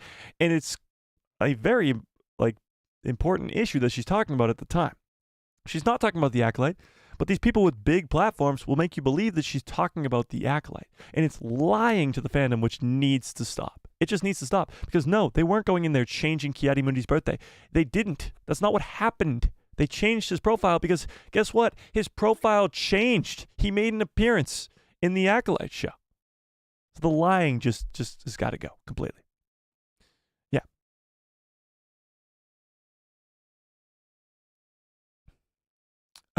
Mike Fort says, Ki-Adi-Mundi's page was barely touched until episode 3. Yeah. Wait, episode 3 of Revenge of the Sith, you're saying? Obviously. Alarm Clock says, the fact that they knew about the twins, and the twins who are too old and had attachments, is not only that they are made by manipulating the Force, but they just accept her into the Jedi Order? That is a problem. And that's actually a problem that probably will be fixed, I guess, for lack of a better word, in the next 4 episodes. Sol is lying to the Jedi Order when he doesn't tell Vanestra Rao about May. And doesn't tell, and all the Jedi actually there didn't mention May. Osha's the only one who survived. So they were manipulated by the Force. They don't know that. The Jedi Order does not know that. That's actually specifically stated in episode 3. Again, just not listening. In episode 3, Mother Coral says to Mother Anisea, what if the Jedi find out how you created these kids? The Jedi have no idea that these kids are created by the Force itself or whatever, the thread itself, whatever you want to call it. They have no clue. How would they?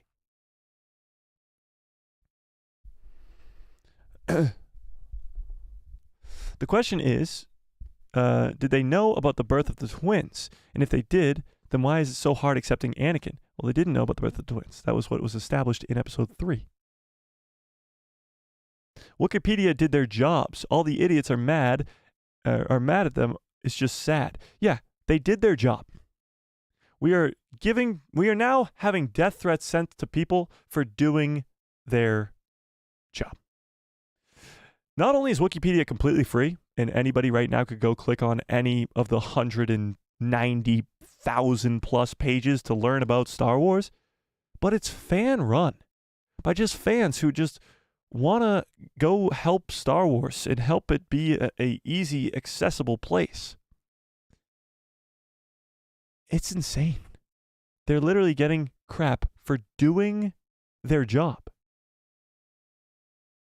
It's wild.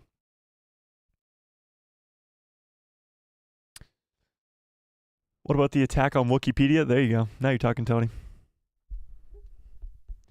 Will they make an alternative Wikipedia now with the same way they did with Controversipedia? What? I have no idea what that is. Fearless says, it's insane what happened to them. I can't believe it. It's a shame what these people are trying to do. I always go to Wikipedia when I want to know something about Star Wars. It's really a shame.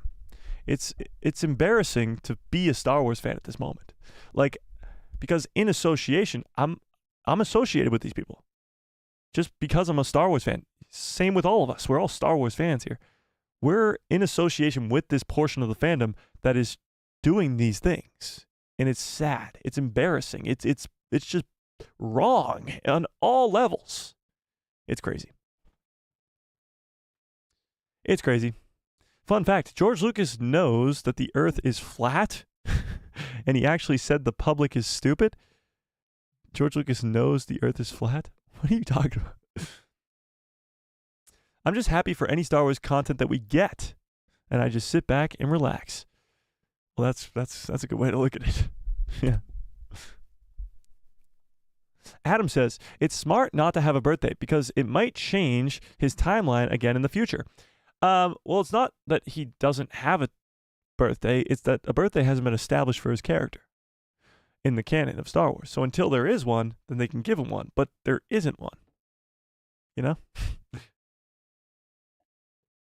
So it's not smart to not give him one. He just doesn't have one.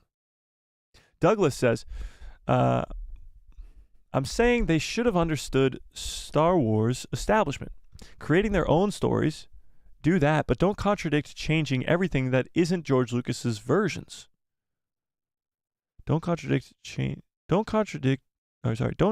change everything that isn't George Lucas's version.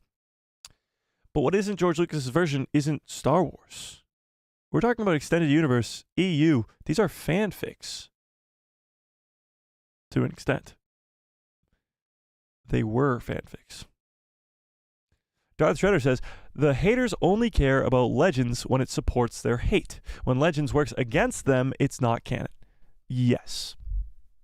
The same people who are sitting here and just screaming that Ki-Adi-Mundi in Legends has a birthday are the exact same people who don't care that Legends is different in all other aspects.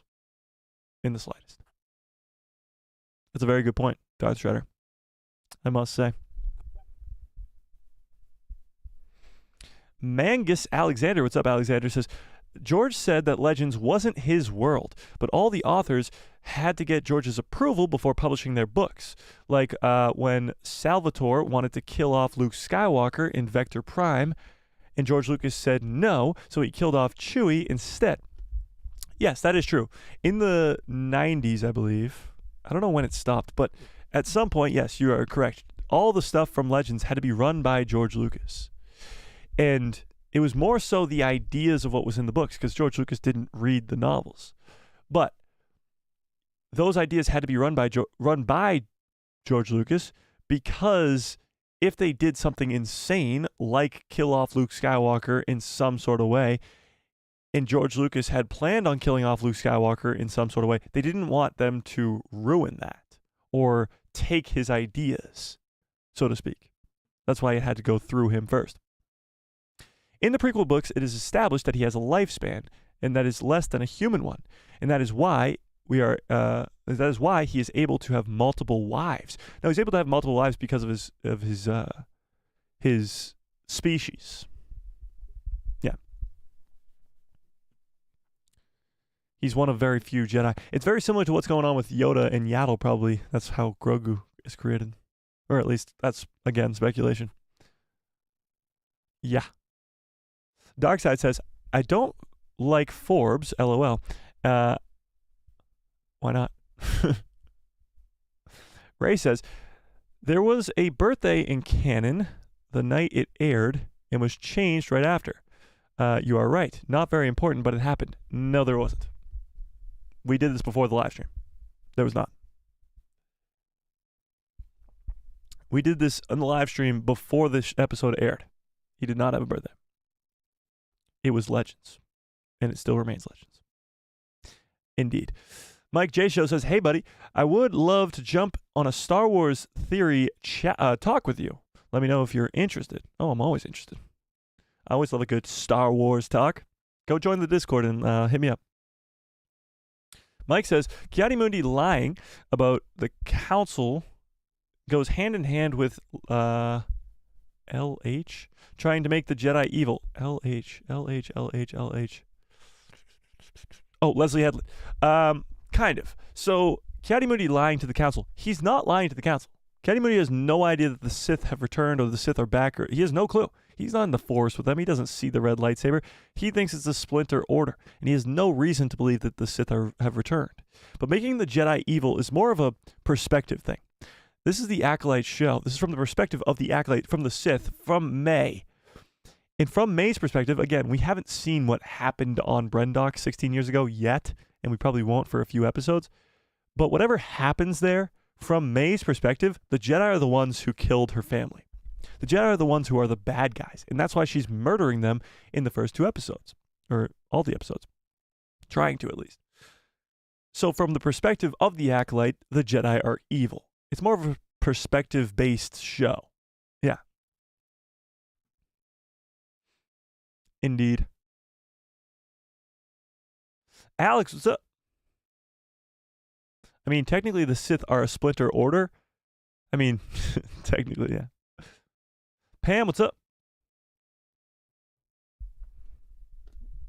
Do not engage with that. It's low-grade trolling. I know. It had to be addressed. Obviously, I've been avoiding all of it for the most part for the first 3 episodes. I've just been avoiding it because pretty much none of it's true, and not that this is true either. But it became such a big thing that all these big creators were lying to the fandom, and it just had to be addressed. The attack on Wikipedia was just insane. Like, it all just had to be addressed. It's not usually stuff that I want to talk about because it's just insane. Just the premise of it's insane, but it had to be addressed today. It just had to be. Yeah. Yeah. Connor, what's up? Tony says, I hope we get answers about the night 16 years ago. Yeah, we will. So there's more flashbacks coming. We've seen them in the trailers of Kelnaka fighting against Torben and Sol. There's a lot more flashbacks coming. I would guess it's in episode 7 now, or 6, but episode 7 is the same director of episode 3, which is more likely than not that will be where the flashbacks are, because it's the same director. But it was teased in episode 4, as Sol said, once we get back to the ship, I'll explain everything. When Sol explains everything to Osha is when we'll see what truly happened in the flashbacks. But that might not be next episode or the episode after that. It might be episode 7. Yeah.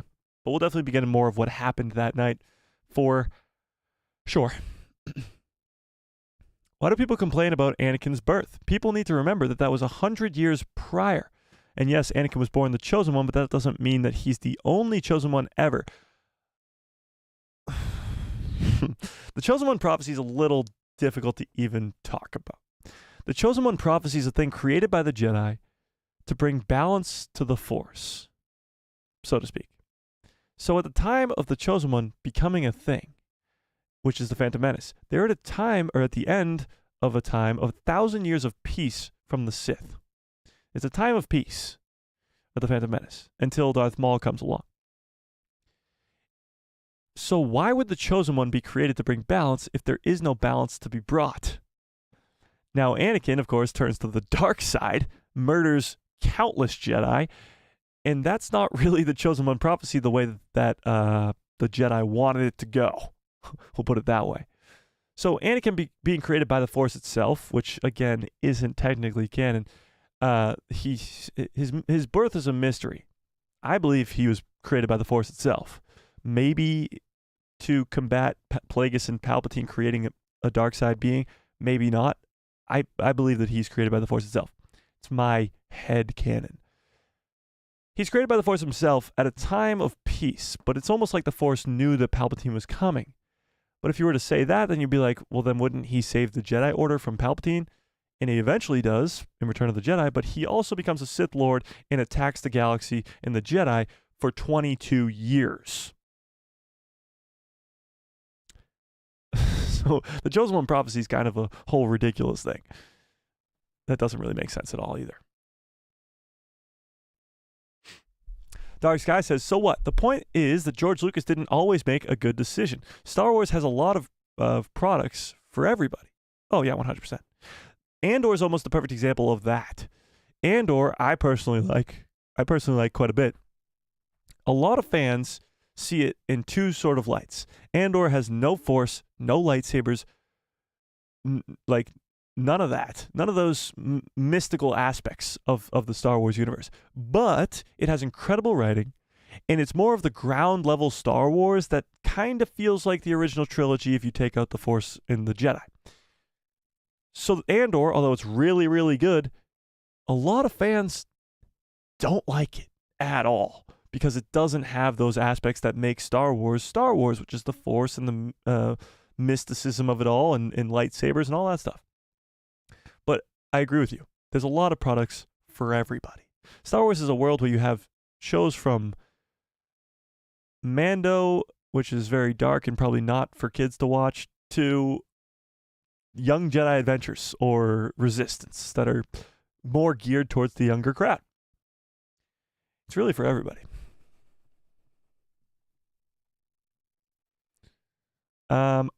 The grifters promote hate for clicks.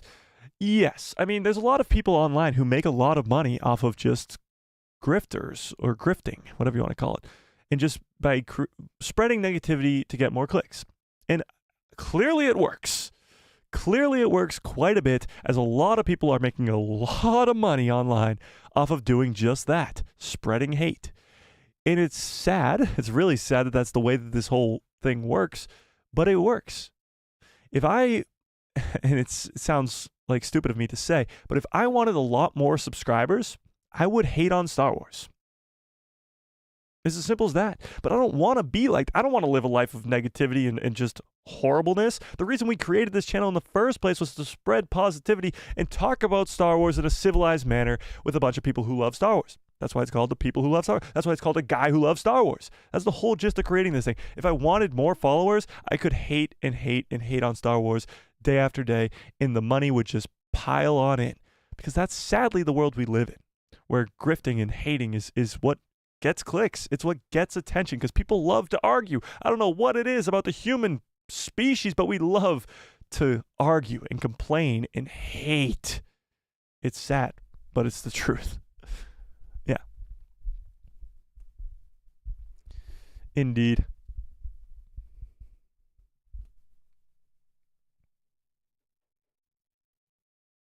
Disney canon is not a thing. It's not a thing because canon is a thing.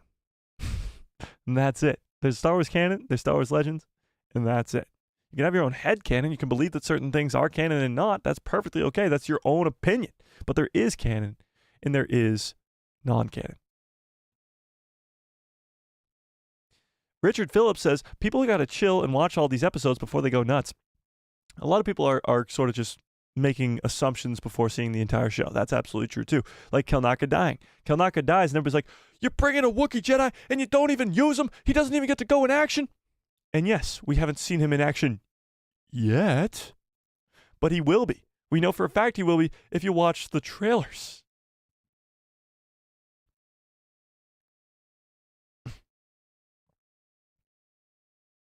Denial.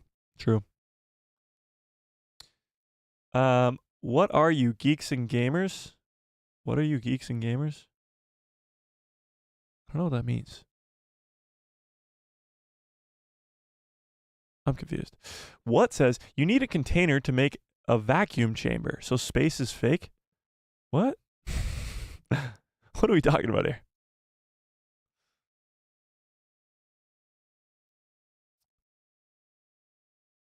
Choosing to live in a false reality? Yeah. Freddie B says, dude from Star Wars Theory is the one keeping all this BS. He just gets clicks. What?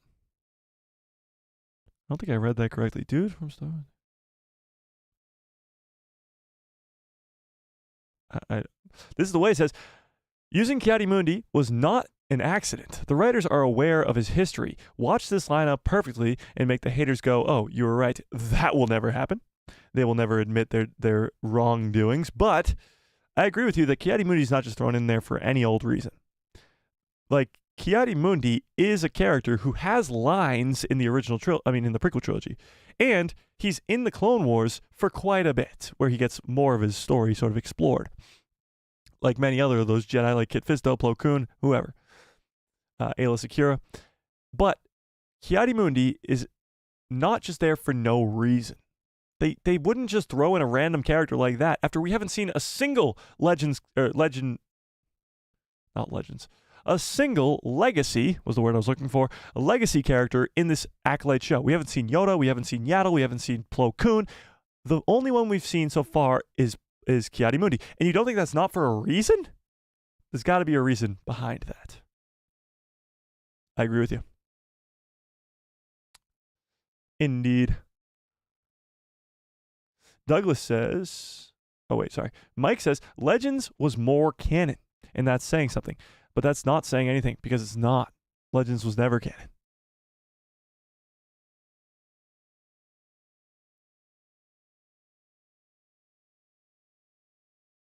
The dude that created all this says Legends isn't canon.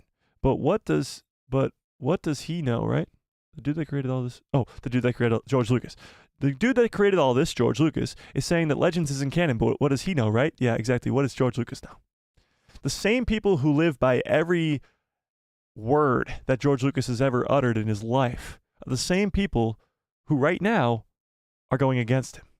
And it's just funny at this point. The more you continue propping up the absolute trash called the Acolyte, here we go, called the Acolyte, the more you destroy the incredible IP. Stop being a bucket boy for Disney Star Wars. It's time to boycott Disney Star Wars. That's an idea. Here's my thing.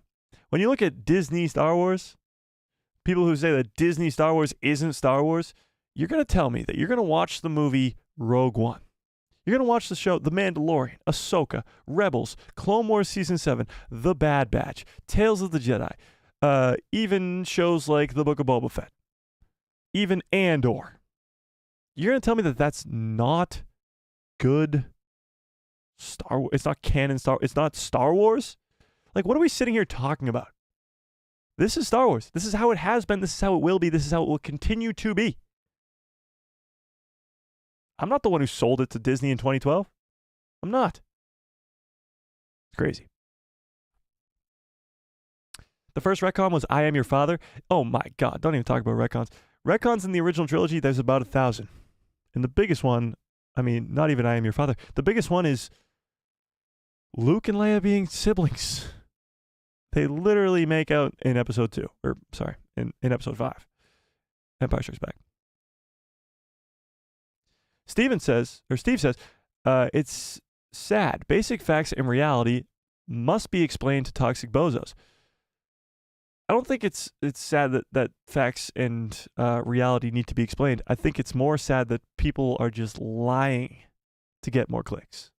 That's where it kind of has to stop. It has to stop at the top, and it's the people who are just lying to get clicks, to get money, to get whatever, just spreading lies. And that's where it needs to stop.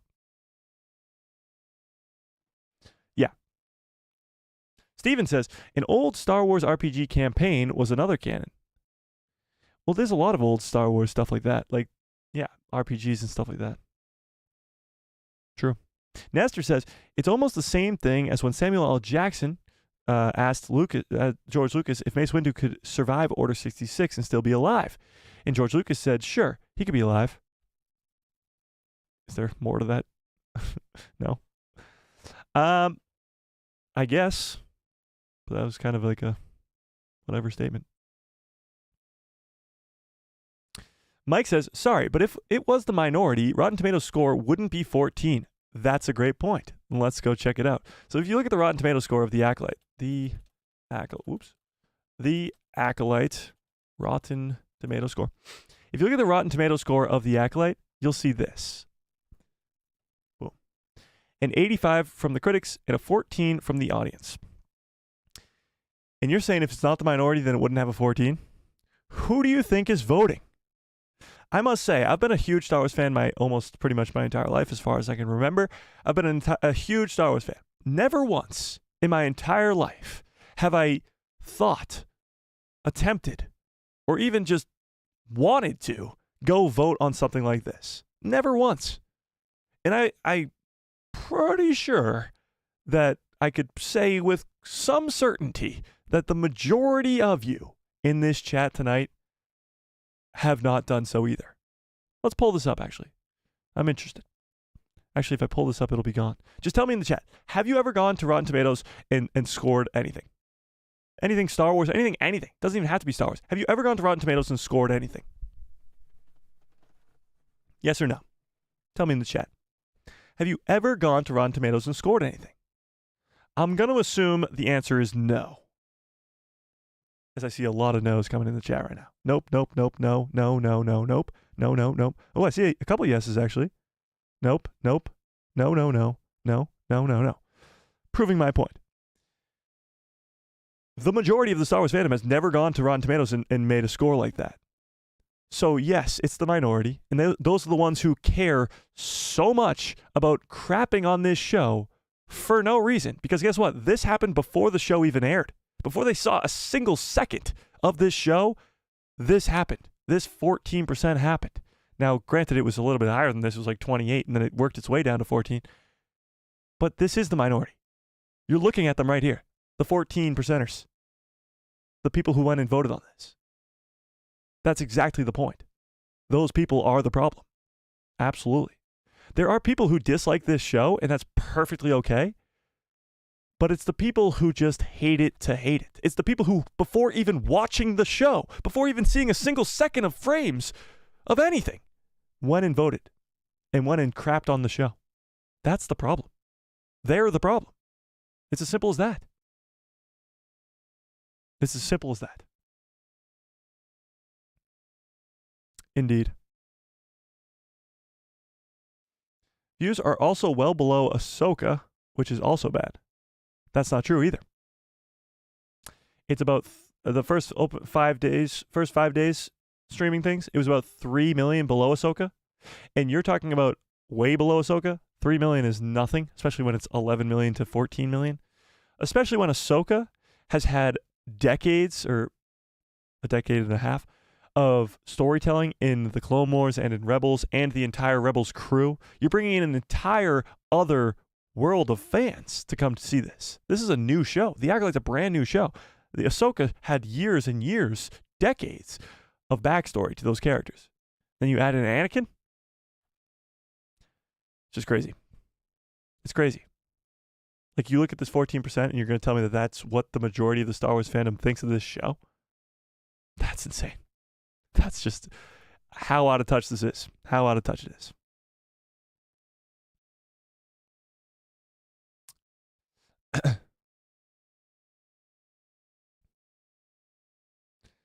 Darth Shredder says, the hate blindly accepted Anakin's Immaculate Conception and the Night Sisters resurrecting life by the Witch's Coven, who manipulated the Force to create life somehow, is too hard to handle.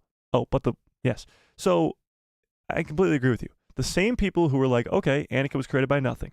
And these witches, Night Sisters of Dathomir, are bringing people back to life perfectly okay.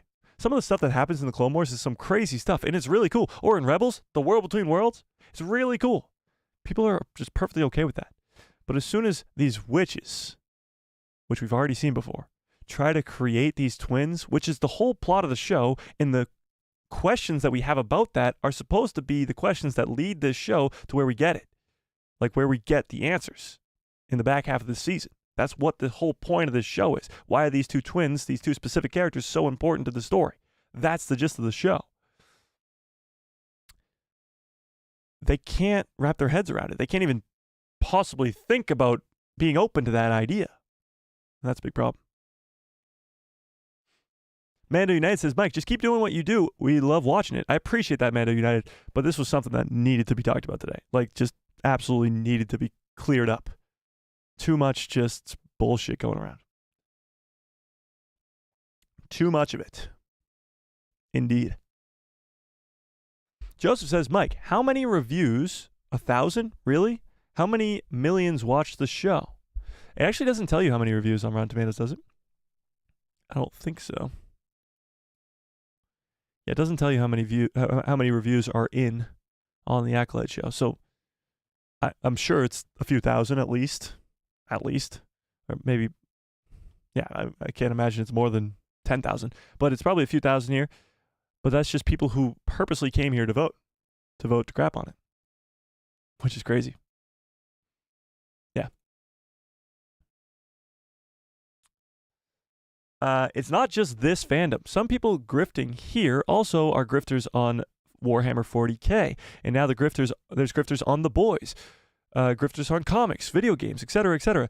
It's just pathetic people who are scared of diversity, really. I don't think it's a diversity thing, but it is true that there's grifters and haters when it comes to everything. Anything that's good is going to be met with haters. The light rises and the dark to meet it. It's always going to be the case. What's just the good thing, and the good thing to remember is usually, although those people are just screaming louder than everybody else, they're usually just in the minority. And I say usually because there might be some instances where they're not, but usually they are. I haven't seen The Boys Season 4, so I can't touch upon that at all. I'm not a big Warhammer 40K fan either, so I can't touch on that either. But when it comes to just other things that aren't Star Wars, you look at Marvel. Marvel was like the biggest thing from 2008 to 2019. They couldn't miss. Every movie they released, every new character they introduced, they couldn't miss. But you still had people saying that certain movies that were astoundingly amazing, like let's say Infinity War, for example, was bad. You still have people crapping on the Marvel Cinematic Universe all over the place. It's always going to be, anything that's good is going to be met with just hate. Absolutely.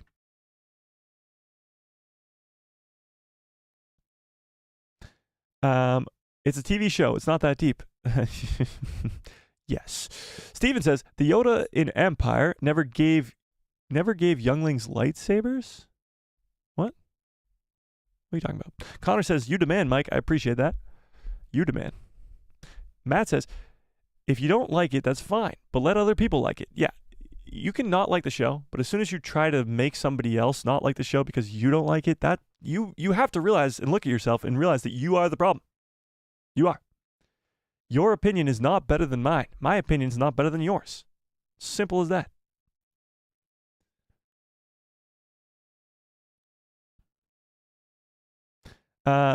The Mike J Show says, seriously agree. When all the hate happens, we then get incompleteness. Incompleteness. Take a look at Solo, for example. Yeah, Solo lost money, and that's why they didn't create a second one. And that, yes, like you said, is incomplete storytelling.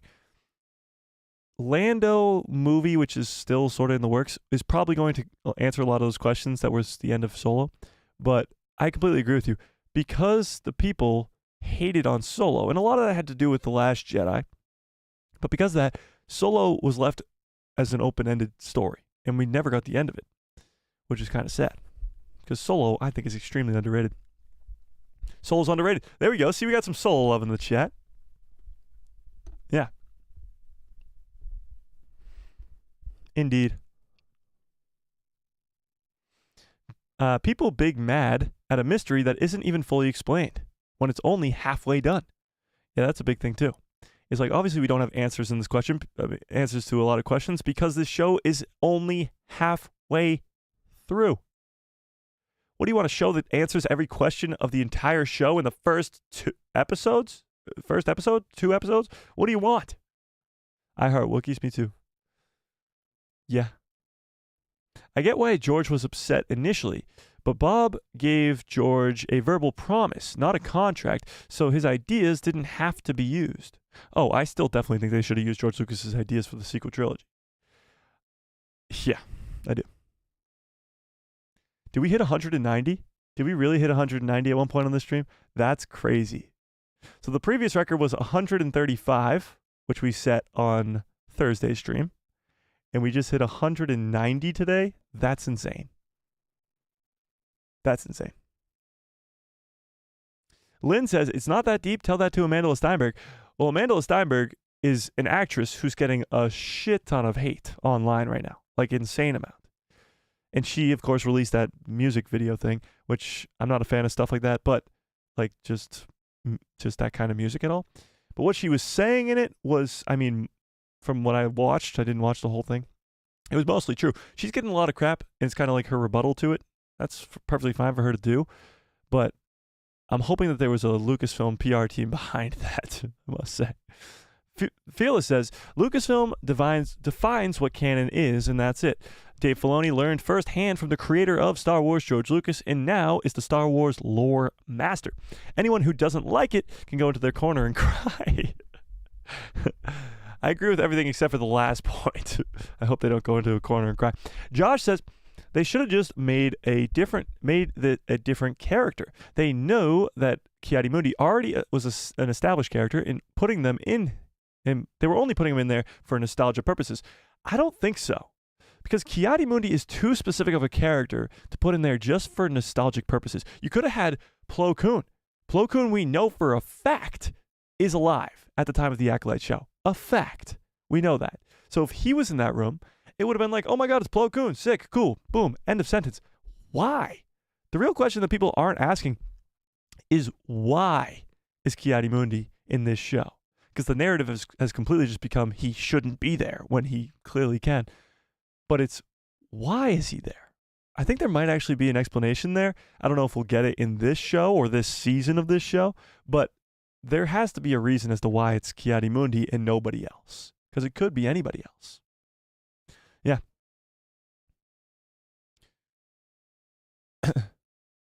Darth Shredder says, I don't like the Acolyte show, but I enjoy discussing it because I'm a Star Wars fan. Nice.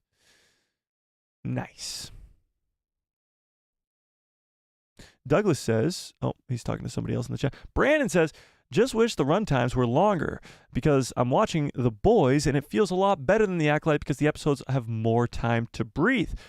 I get that. I get that completely. Runtimes have been a big issue since The Mandalorian aired all the way back in 2019. The runtimes for these Star Wars shows have been around 30 minutes to 45 minutes, and it's very short for some people. And this episode in particular, episode 4, felt short. A lot of that has to do with the cliffhanger, and people wanted to just see more. But it was a shorter episode. It was the shortest episode so far, 35 minutes, and it was short. And I agree with that. I think the runtimes need to get longer. But there's also the problem of storytelling. If the story requires 35 minutes, it requires 35 minutes. We don't want it to just be dragged on forever. If it's an hour-long episode and 30 minutes of it is just nonsense, then it's going to be a bad episode. I'd rather it be good and shorter than longer and bad. And again, I bring up Tales of the Jedi because Tales of the Jedi is the perfect example of that. Every episode's 10 minutes, 15 minutes. And it's some of the best Star Wars storytelling we've had in the last whatever many years. It's incredible. The amount of story we get about Dooku and Ahsoka in those 6 episodes that are all really, really short is insane. So runtime doesn't really matter. It's the story that's being told. Yeah. That's all it is. Indeed. Alarm Clock says, we have opinions too, but every time we talk about things that we don't like, people start to call us haters and say we're crazy. Absolutely not. There's people who watch this live stream, especially if I know Alarm Clock, you're new around here, but people who watch these live streams all the time who don't like the Acolyte. And we have fun conversations all the time. It only becomes a problem and you only become a hater, so to speak, when you start attacking other people, I don't care if you don't like the Acolyte show. It's perfectly fine. You can come hang out. I don't care. But it's when you start attacking other people for what they do like, that's when it becomes a problem. You can have a civilized conversation about why you like this, why I don't like that, why you like that, why I don't like this. That's fine. But as soon as you start attacking people, saying you don't know what this is, if you don't like this, if you do like this, that's the problem. Death threats, like that's just not even, shouldn't even be in the conversation. Yeah. Shouldn't even be involved.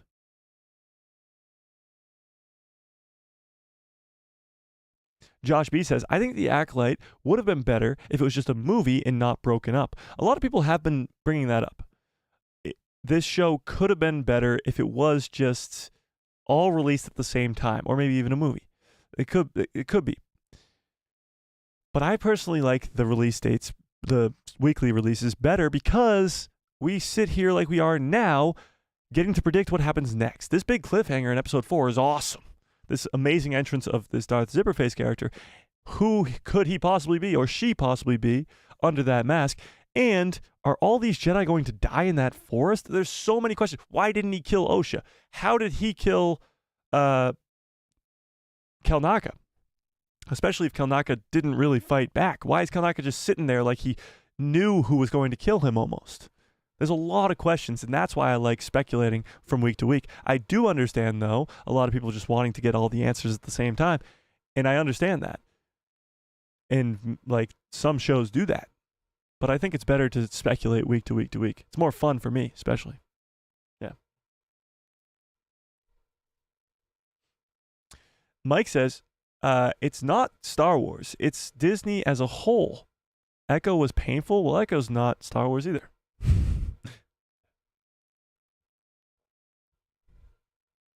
James Robinson says, Andor was 2,000 plus. Ahsoka had 50,000 plus, and Ahsoka was over 10,000 plus. For what? What is that in reference to, James? Jack says, I don't believe why people have so much hate over Star Wars lately. It's my comfort viewing. It's more when they start attacking you for that. Like, that's the problem. That is the problem. Thanks, Mike. I was surprised by the attack against Wikipedia. Sharing your channel link on Facebook groups. Oh, I appreciate that. Yeah, the attack was just insane.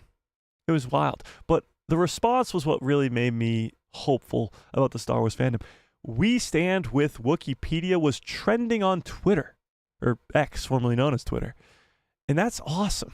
That's so cool.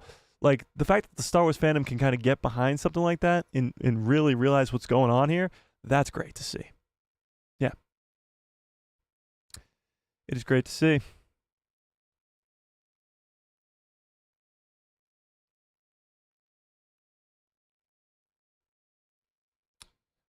Ricardo says, that's naive and cute. Oh, he's talking to somebody else in the chat. My fault. I like Solo. Solo is okay. What do we think of Solo? Should we talk about this? Just a little brief completely off topic thing. Oh, audience scores on Rotten Tomatoes. So you're saying Ahsoka had 5,000 and Acolyte has over 10,000? That's crazy. That's a lot of votes. That is a lot of votes. On a scale of 1 to 10, how do we feel about the Solo movie? On a scale of 1 to 10.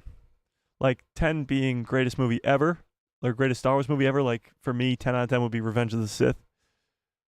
And 0 being like worst thing I've ever seen in my life.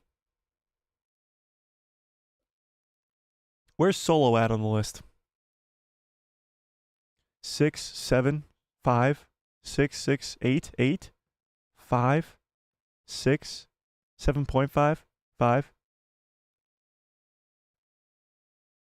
Solo is a 4, 5, 4.5, 5, 9, 7, 13 out of 10. Crazy. For Solo, for me, I mean, it's not in my top 5. Not even close. It's not bad, obviously. I'd probably have it about a 7.5 too. 7.5. Around there. Maybe closer to an 8. Something like that. It's a fun watch. If you go rewatch Solo, it's a lot of fun. I mean, obviously, it doesn't really have much. It's just an origin story for Solo. It only really has any effect on the greater story of Star Wars once you get towards the end with all the syndicates and and Maul, obviously, and Kiara. But, yeah, I'd probably put it around a 7.5, something like that. You haven't watched Solo yet? Oh, wow. Oh, you're only come back to Star Wars after The Mandalorian? Go watch Solo. Solo's great. Make Solo 2 happen. I'd love to see Solo 2 happen. The coolest thing, I think, one of my favorite characters in Star Wars is Maul. He's probably number 3 on my list, behind Anakin and Ahsoka. And Maul is one of my favorite characters, but it's mostly because of his story development in animation, in Rebels, in Clone Wars, all that. He's cool in The Phantom Menace, but we really barely get any of him in The Phantom Menace. So the majority of Maul's development is in Clone Wars and in Rebels. And of course, he dies in Rebels. Spoiler alert. Yeah. Of course, he dies in Rebels. But we get him back in live action again at the end of Solo, with the opportunity to see a lot more of him in Solo 2. Possibly even get to see him train Kiara, or Kira, whatever you guys call her. I like Kiara, but it's probably Kira. But he's the leader of the Crimson Dawn at that point, and I want to see more of that. More of that for sure. Yeah. I want a deepfake Han Solo. Yeah, that's a big thing for me too. I think if they're going to do more of the original trilogy cast, Luke, Leia, and Han, in this Mandoverse, I think they have to do deepfake. However, I know a lot of you will disagree with me and say you would rather have them just recast the characters. I like Solo, and they recasted Han. But I think I would have rather had them deepfake him. I don't know. It's a very difficult conversation to have, but yeah. The main reason people are screaming about these witches is because... Oh, no. No. I don't think so. I hope not, but maybe. I gotta watch it again. I haven't seen it since I watched it in theaters. Yeah, Solo's a fun rewatch. Like, if you ever just have a kind of a rainy day and you're looking for something to do, go rewatch the Solo movie. Yeah. Holy crap, we're over 2 hours long. We're 2 hours in? I guess we kind of went over a lot of stuff we wanted to, actually. But that's crazy. Time flies. The holiday special is way worse than the Acolyte. Fight me. The Star Wars holiday special is something. It's definitely something. Yeah. Her music video didn't help. I don't think it helped either, but it was kind of on the nose. Shirtless Yord appreciation. Oh, my. Oh, my. Series reviews are like Amazon reviews. The incentive to share an opinion is usually fueled by love or hate. People in the middle just simply don't do something like that. Yeah, I agree with that. I think the majority of Star Wars fans don't usually go on sites like Amazon Reviews or Rotten Tomatoes and vote on that stuff unless you really, really, really, really love it or really, really, really, really hate it. And the Acolyte show is sort of the hated side of things. Yeah.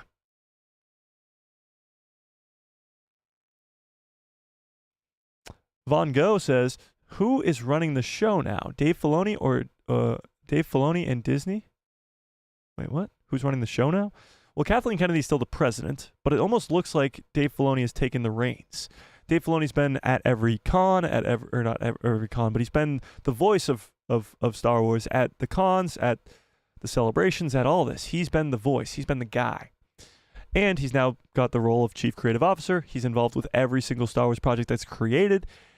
And that's the best thing that we could possibly hear from Star Wars fans, honestly. The guy is a genius. He's the apprentice of George Lucas. And we want him involved in everything. Involved in everything. Yeah.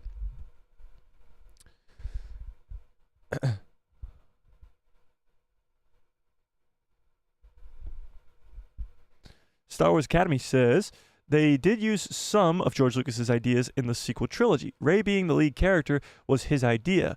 Luke being in solitude was also his idea. I don't think Luke was, but Rey was, yes. The character wasn't named Rey, but he did have a younger female lead being the character, yeah. Indeed. They need to scrap Season 2 and all the Acolyte spinoffs. I disagree. The Acolyte so far has been really good. And if they stick the landing in this first season, I think that a second season would be not a surprise to be sure. It would be a welcome one. Scratch the first half of the saying. It'd be a welcome one. Why? Mundi being there used to be why is Ki-Adi-Mundi being there used for a specific reason? I don't know why yet. I don't think we ever will, but I think we can sort of see it eventually. Lowdown says, I'm leaning towards Indara faking her death, and she could be the one who's the baddie. But why? Why would Indara be a Sith Lord? We know almost nothing about the character of Master Indara, and people are already assuming that she might be a Sith Lord. She died in the opening scene. Like, I don't see any evidence to suggest that it could be Master Indara. That's just insane to me.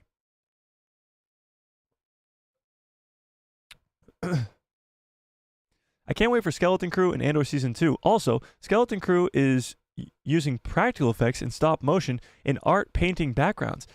Yes, I'm excited for Skeleton Crew, and yes, they are using those things, but so has this Acolyte show, so has The Mandalorian.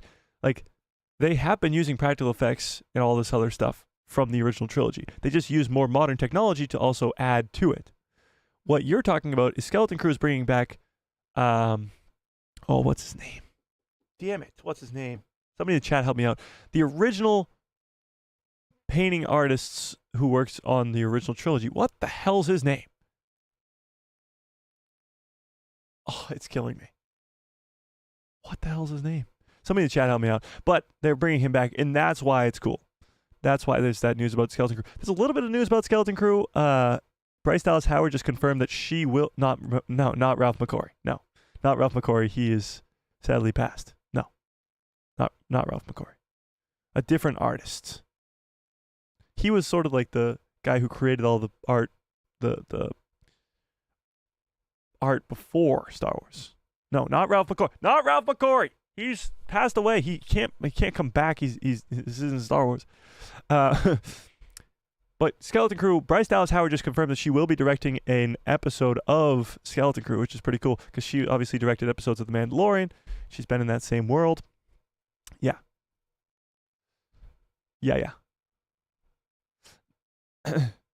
Nestor says, they for sure put Ki-Adi-Mundi in there for a reason. I'm sure it'll play into episode 1. It has to. I agree. I think they put him in there for a reason for sure.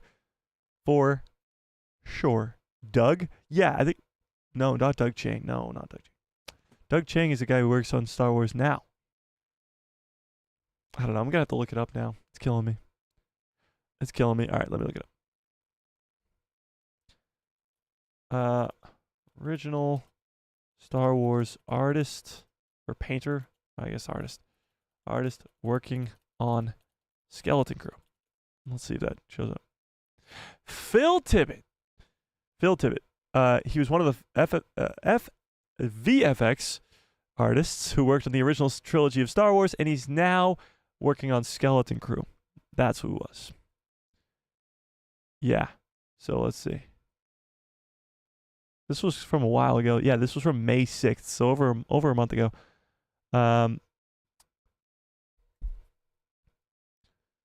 Legendary Phil Tippett works on the stop motion animation for the Skeleton Crew show. Cool. So yeah, these are some pictures of him working on Star Wars. That's cool. So that's cool. Always bringing back OGs is fun. Indeed.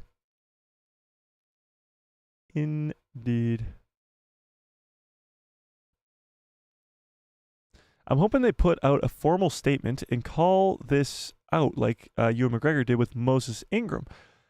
I think that was a little bit different. Moses Ingram was taking almost all of the hate for the Kenobi show specifically. This Acolyte show is just getting hate as a show in general. I don't think specific actors and actresses, they are getting hate, but not like specific ones directed towards them. I don't know how they're going to go about this, honestly. I'm just hoping it dies down because the show's getting really, really good. But we'll see. Kramer says, keep up the good work, good sir. I appreciate that. All the hate, my goodness, your stream is refreshing. Star Wars Explained and Just Star Wars are good too, but I find our views and opinions are very much more aligned. I appreciate that. Yeah, it's good to see a lot of people in the chat today. We've got up to almost 190 at one point, which is insane. but it's just the positivity of the fandom. Like, I go off onto X, or formerly known as Twitter or YouTube, in the comment section, and there's a lot of hate. But it is very reassuring that every time I come on the live stream, although we are met with some hate every once in a while, people coming in just swearing at me, but that does get filtered out on the back end of YouTube. Actually, I put in some sort of programming a long time ago when I had 0 followers that would take out swears and stuff. So if you try to swear in the chat, it will get censored and it won't come through. But every once in a while, I'll have somebody who just insane stuff. But even when we have people who dislike the show, we have a civilized conversation. And that's kind of the cool part about this community specifically, and how I like to keep it, is that even though there's people in the chat right now that don't like the Acolyte show, that's perfectly okay.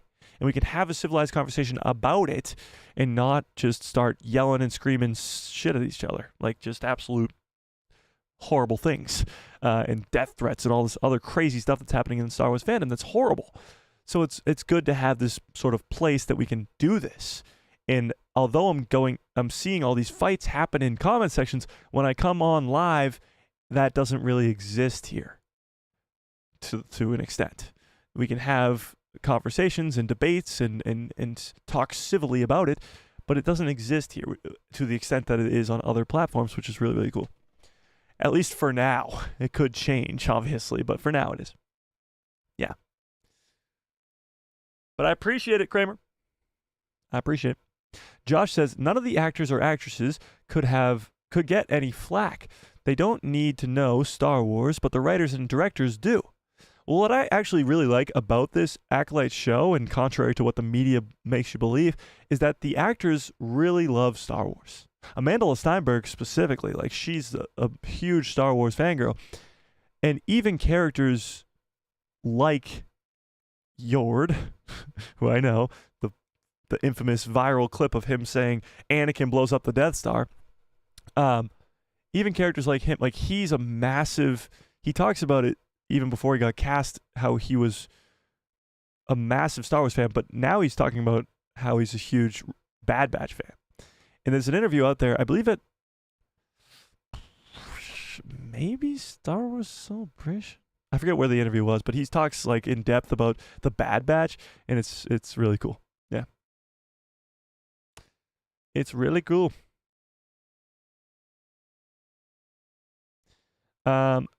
It's short because of the budget. Star Wars World is expensive to create. I don't think so.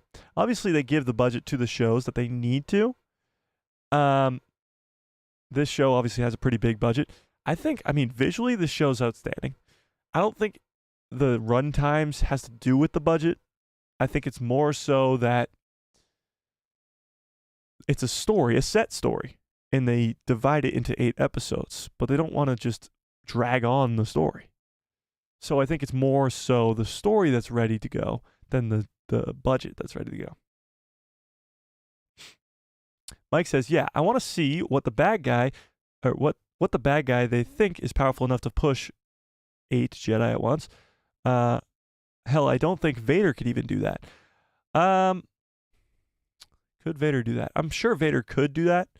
You see Vader in Rebels actually do a lot of that kind of stuff, where you are introduced to Kanan and Ezra, and they're pretty powerful. Kanan beats the Grand Inquisitor. You're like, okay, Kanan's getting pretty good at this whole Force thing. And then in season 2, Vader comes out of nowhere and absolutely just manhandles them. Force pushes Kanan like it's nothing, like just absolutely destroyed.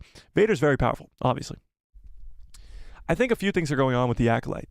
These Jedi have never come into contact with somebody so powerful like this, so they weren't prepared for it.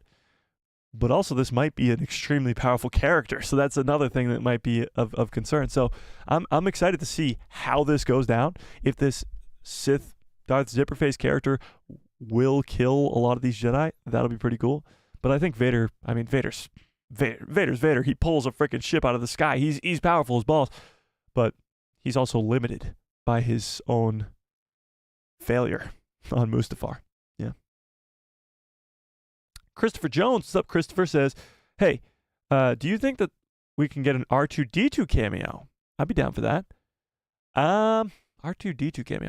Well, R2-D2, we don't know when he was crafted. Oh, wait. Hang on. When was R2 R2D2 created? Wikipedia, here we come. When was R2D2 created? Let's see it. What the hell's going on here? Oh my god, R2D2's page is longer than Ki-Adi-Mundi's. Actually, that makes sense. That makes sense. Oh, canon-wise. All right, guys, if this changes, you know it to be true. This is canon. We're on the canon page on Wikipedia. And Yoda, and R2D2 has a canon date of creation. 32 BBY. So no, he cannot be in the show. He cannot be in the show. Date destroyed. Wait, what? Oh, destroyed and rebuilt. I see. I see. He does not have a death date yet because he hasn't died yet, but he was created. There you go. What about Legends? Does he have a different date created in Legends? Oh, he doesn't have a date that he was created in Legends. Interesting. Interesting. But no, R2 cannot appear in the Acolyte show. Boom. There you have it. Darth Shredder says, Episode 4 was short, but it was day, and the payoff occurs in the night. No point in dragging out walking through the forest. Yeah, a lot of it was just kind of walking through the forest, but a lot of it was explaining a lot about what's going on. And we needed that. But I agree with you. Next episode is probably going to be titled Night, because this was titled Day.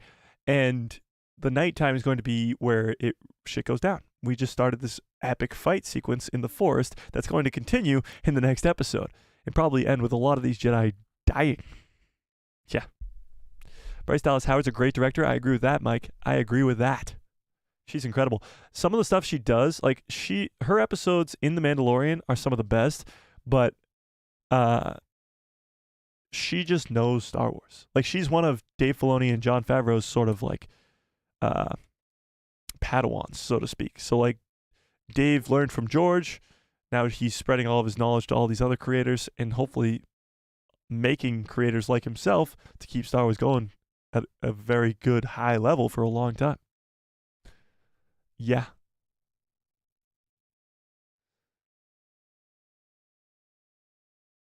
Episode 4 was short. Oh, I just read that. My fault. Can you imagine if George Lucas ended up being a surprise director for an episode of The Acolyte? That'd be hilarious. Oh, wait. I just lost that. What the hell? Just go down to the bottom. Hang on.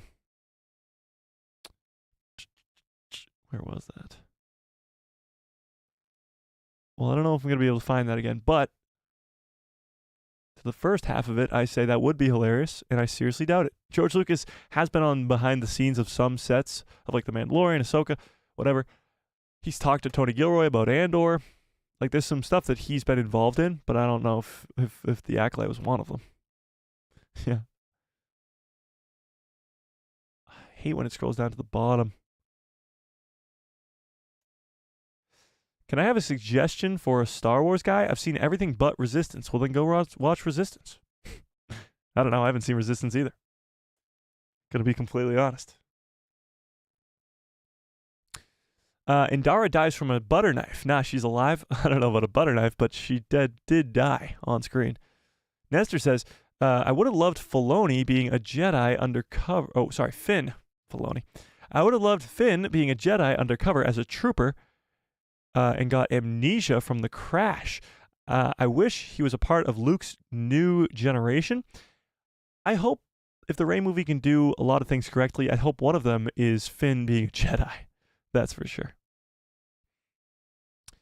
Ewok says, she is just going to cover everything up. Who, Indara? I don't think so.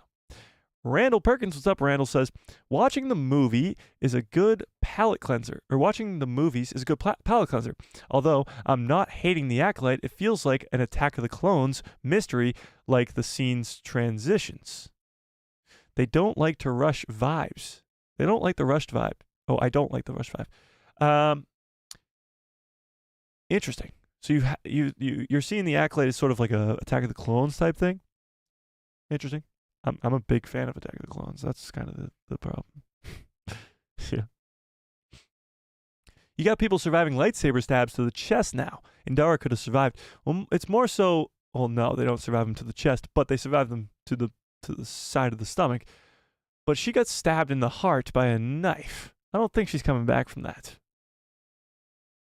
I do find the Inquisitors interesting. Inquisitors are cool.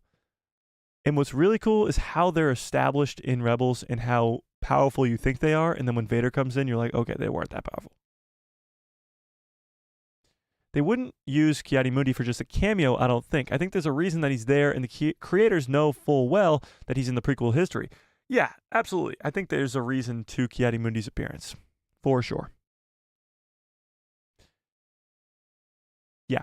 Indara's Jedi view was shaken by a horrific slaughtering of the witches and the Jedi's ease of covering it up and having no accountability. That's interesting. I kind of like that theory quite a bit, actually. Now that you say that, I don't think it's Indara, but that does sound intriguing to me. Ben Skywalker, what's up? Ben says, watch Resistance. It's the only good thing to come out from the sequels. Wow. High praise for the Resistance. Don Shredder says, Dave Filoni once said that fan theories are often more complicated than what they come up with. Yeah, and there's reasons to that. Obviously, they have to take into account new Star Wars fans never having seen anything before and watching this show, or, of course, taking into effect all the other Star Wars canon, which we as fans sometimes don't do. It's supposed to be a mystery, so it has to be a character that has been shown on screen. A mystery is where they want you to try and figure it out and who did it. They introduced so few characters. That is true, but I don't know if the mystery here is who's under that mask. Although it is this week, I don't think the mystery of the entire show is who's under that mask. Maybe the mystery is who is this masked creature's master, which would be Plagueis or Tenebris. Yeah. Yeah, Indara is the master, and maybe Torben, the Jedi and Padawan master and apprentice. No, Torben's definitely not involved. Mike, do you think Star Wars shows should be about an hour long? Again, no. I would love them to be an hour long, but it's more so how long the episodes need to be to tell the story. That's it. That's it. So if they have to be 10 minutes long and they're great stories, I don't care. If they have to be an hour and 30 minutes long and they're great stories, I don't care. Just make them great stories. That's it. That's why Tales of the Jedi is one of my favorite shows, because it's a great story. I'd love hour-long episodes, don't get me wrong. But if they're bad, it doesn't change anything. They wanted Yoda instead of Mundi. Personally glad that didn't happen. I don't think they wanted Yoda, because if Yoda knew, then it would be a little bit different. I think it's important that they haven't told the High Council yet, because I think they might at some point, and we might even get a Yoda appearance. This show would lead to him being on the council by the end of the show. It could lead to him being on the council. Yeah, maybe these events is what leads Ki-Adi-Mundi to be on the council. Maybe Ki-Adi-Mundi brings this to the High Council without Vanestra Row's approval because he thinks it's wrong. He's like, we got this secret mission going on down there. And then the Jedi Council's like, for your bravery, we put you on the council. Like, that could be a possibility. The new Alien movie looks wild. I'm pumped for it. I have not seen the trailer for the new Alien movie, but that sounds cool. Randall says, Episode 4, Soul felt something twice. Not just the darkness, more as if it were something familiar. And he said it's nothing, like Vader feeling Kenobi around. That's how Soul came off to me. Indara? Well, I think the second time he felt something in the forest, and it was Kelnaka. That was at the beginning of the episode. The second time he felt something, and he said it's nothing, I think that was Kelnaka dying. Although I do like the theory, I think it's Kelnaka dying. Because, again, he feels something earlier, and it's Kelnaka, and then he feels something there, and it's Kelnaka dying. So it's probably his same connection that he had with Kelnaka. He's a puppet guy? Oh, okay. Stop animation guy. From the original trilogy? Damn, how old is he? I think he was pretty young probably when the original trilogy was coming out. And yes, he is probably a lot older. Let's look up. How old is Phil Tibbets? Or Tibbet, sorry. He's 72 now. Check out this beard. That's quite the look. That is one handsome fella. The beard is awesome. I might grow a beard now. That's it. I'm doing it. But this is him on the original trilogy. Obviously, he's a lot younger. But now he's 72. That's pretty wild. I still can't believe that the person that played Greedo died a few weeks ago. I know. That's a bummer. That's a bummer. Have you watched the interviews with Hayden from the Google TikTok questionnaire? Yeah, I've watched a lot of those interviews. Over the last week or two, there's been a lot of interviews coming out about the Ahsoka show because they had this event for Ahsoka for the first season. And there's a lot of Hayden and Rosario and Dave Filoni interviews. I'm making a lot of shorts about them. I actually got another one about Rosario Dawson and how she became Ahsoka coming out today at 5 p.m. So watch out for that. But yeah, there's a lot of cool interviews going around right now. Indeed. I want to go back to Hoth again and see some Tauntauns. Yeah, I agree with that. There's some planets from the original trilogy that we've gone to. Tatooine, of course, being one of them. We're always there. But I want to go back to Hoth. Hoth is a planet we haven't been to in a long, long time. Since Empire Strikes Back. We never been back. Which is sad, because I want to see it again. Yeah. Dude supporting the Santa beard. He would make a great Santa. That's for sure. He would make a great Santa.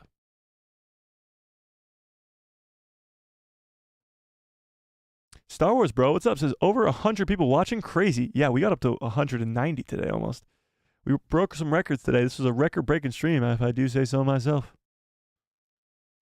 Indeed. Alarm Clock says, off topic, I was introduced to Star Wars with the sequel trilogy, even though I watched the prequels when I was too young to remember. And then I decided to watch the original trilogy and the prequel trilogy. But honestly, I prefer the pre-Disney era. That's pretty cool. You were introduced to Star Wars by the sequel trilogy, and then you just rewatched all the other stuff? I mean, that's cool. That is cool. Danny says, people are sheep and let others form their opinions. If these people posting hate videos for the Acolyte were posting how much they loved it, the majority of people would love it. Yeah, and that's the problem. People, and I'm not saying everybody, because a lot of people, like a lot of you guys, can make up your own mind and have your own opinion on something. And that's really good. That's crucial. Especially when it comes to Star Wars. Have your own opinion.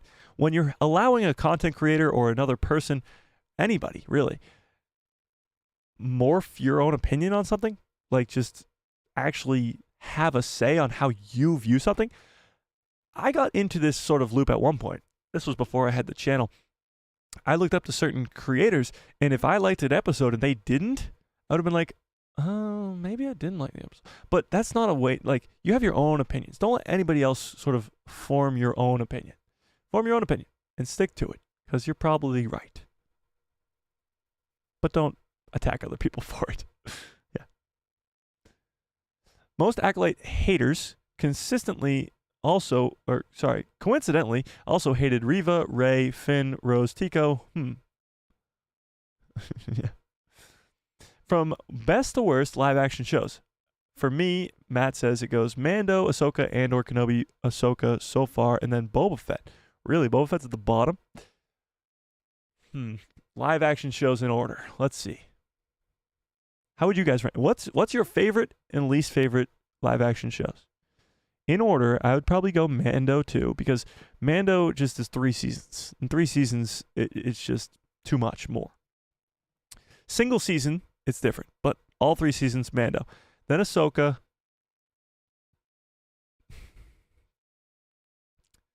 This is where it gets interesting. Mando, then Ahsoka. I'd probably say Book of Boba Fett. And here's why. I know Book of Boba Fett gets a lot of crap. The flashback stuff is cool. It's whatever. But the 2 episodes of Luke training Grogu and like literally the Mando season 2.5 episodes are so good. And seeing Cad Bane in live action is so good that, because he's my favorite bounty hunter, that just brings it up that far. Then I'd say Andor. Then I'd say Acolyte. And then I'd say Kenobi. Kenobi's at the bottom of my list, but actually it's not that I dislike it or like don't really like it. The finale of Kenobi is amazing. It's just the stuff before that isn't as good as it should be, I think. But the finale actually is celebrating its 2-year anniversary. So 2 years ago today, the finale of the Obi-Wan Kenobi show came out. And go rewatch that finale, because that finale alone, the rematch of the century between Obi-Wan and Anakin, that scene is so good. When Obi-Wan's going, "I'm sorry, Anakin, for all of it," and he goes, "Anakin's gone." Like, it's so good. When Vader's voice goes between Anakin and Vader's voice modulator because it's broken, so good, so good. Oh, amazing. So, yeah. That's my list. Nick says, I think that the Sith is David Harwood's character. Bespin Bulletin posted a few months ago that David Harwood would have a small role in the Acolyte. I agree with you. I don't agree with you, but I know what you're saying. David Harwood having a small role in the Acolyte. That's not a small role. You're talking about the main villain right now of the show is this masked character. That's not a small role. I think you're probably going to see him as a small role in one of the upcoming episodes on a different planet, but that's not a small role. Yeah. Yeah.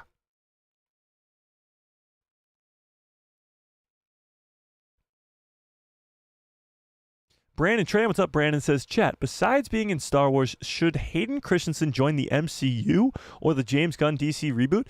I'd love both, honestly. Hayden Christensen can't get enough of Hayden Christensen. And obviously he got a lot of crap for the prequel trilogy. And that kind of made him stop acting for a while, go into hiding almost like Yoda, and become a farmer. But I'd love to see him sort of get this back half of his career, get a bunch of roles, like in Marvel and in DC and wherever. And I definitely want to see him more as Anakin Skywalker, that's for sure. Yeah.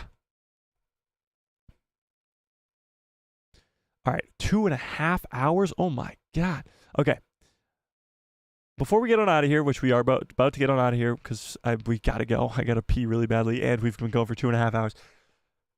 I got to ask you guys this. We got episode 5 coming this week, so I need your predictions, boldest predictions for this episode, but I want to ask a specific question. Do you think that Osha is going to be captured by Darth Zipperface in episode 5 and taken off the world with him to possibly Octu or wherever? Do you think that Osha is purposely not killed at the end of episode 4 because Darth Zipperface thinks that she is very important to him and is going to take her? And actually, follow-up question to that is, do you think that this and this planet that the Darth Zipperface was on in episode 1, do you think that this planet is Octu? Actually, let's pull this up. Let's pull this up before we leave. Do you think that planet, you guys know what I'm talking about, that planet is Octu? Is that how you spell Octu? I always forget how to spell Octu. Damn it. Whatever. Octu. I'm going with that. I think that's how you spell it, but I could be wrong. Yes or no? Do you think it's Octu? Yes or no? What do we think? Luke wasn't the first. Yeah, well, Octu is where the first Jedi temple was. And what's interesting is the Jedi lose where that temple is. So they don't know where it is, and that's why Luke goes there to hide, and that's how he's hiding. When the House of the Dragon coming out? House of the Dragon comes out weekly right now, I believe. It's already coming out, right? It's every Sunday at 9 p.m. Eastern Standard Time. I am not watching that. I'm going to wait and binge it afterwards, but yeah. Yeah. Mando, in my opinion, started weak and really got good and then finished weak. My vote for best goes to Ahsoka because I was a big Rebels fan. Ahsoka's definitely my favorite single season. I must say that. It's Octo, not Octu. What are you talking about? House of the Dragon's awesome. I've heard. Damn it, I knew I spelt it wrong. But whatever. You guys know what I'm talking about. By the way, this is actually pretty close right now. We got 56%. Yeah, 56 to 44 right now. 56 saying no, it's not Octu. Interesting. Well, then why are they hiding it? Kymir says that the Master likes to collect people, so I think Darth Zipperface will be taking Osha, yes, to Octu. Interesting. Yeah, he did say he likes to collect people. I'm saving House of the Dragon for binge as well, Mike. Yeah, I didn't even watch season 1 yet either. So honestly, I didn't watch Game of Thrones when it was coming out. I binged all 8 seasons in like a few weeks last year or 2 years ago, and it was unbelievable. Obviously, the ending is whatever, but I'm just kind of waiting for House of the Dragon to do a very similar thing. Yeah.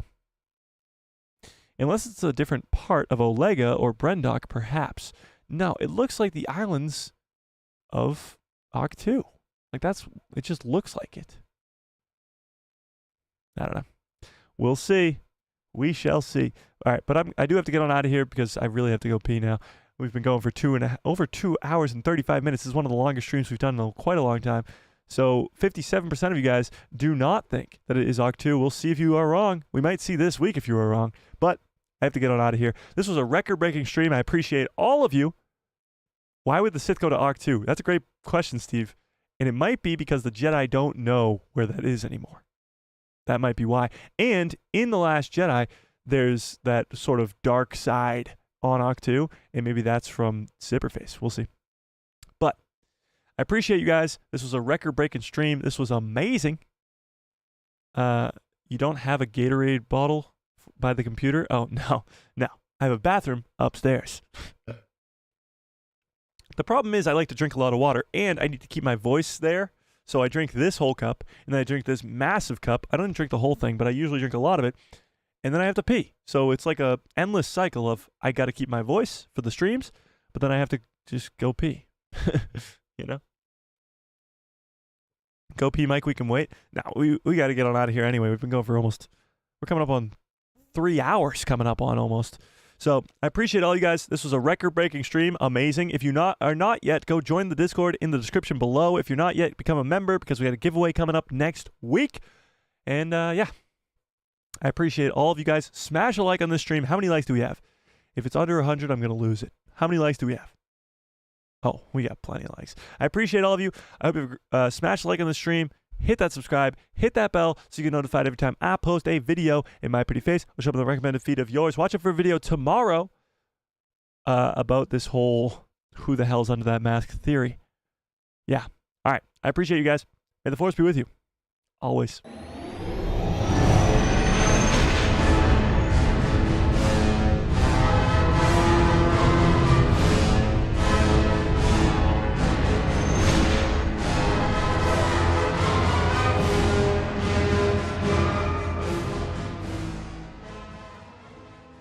Oh yeah, what a great stream. What a great show. You guys are the absolute best. I appreciate every last one of you more than you will ever know. This was the biggest stream we have ever had in channel history. Biggest stream ever. Biggest stream ever. I'm going to have to see what the final was for our new record, but it was about around 180, 190, which is insane. Maybe someday soon we'll reach past 200, which would be wild. But I appreciate you guys. I hope you have a great rest of your evening. Great rest of your lives. And good night, everybody.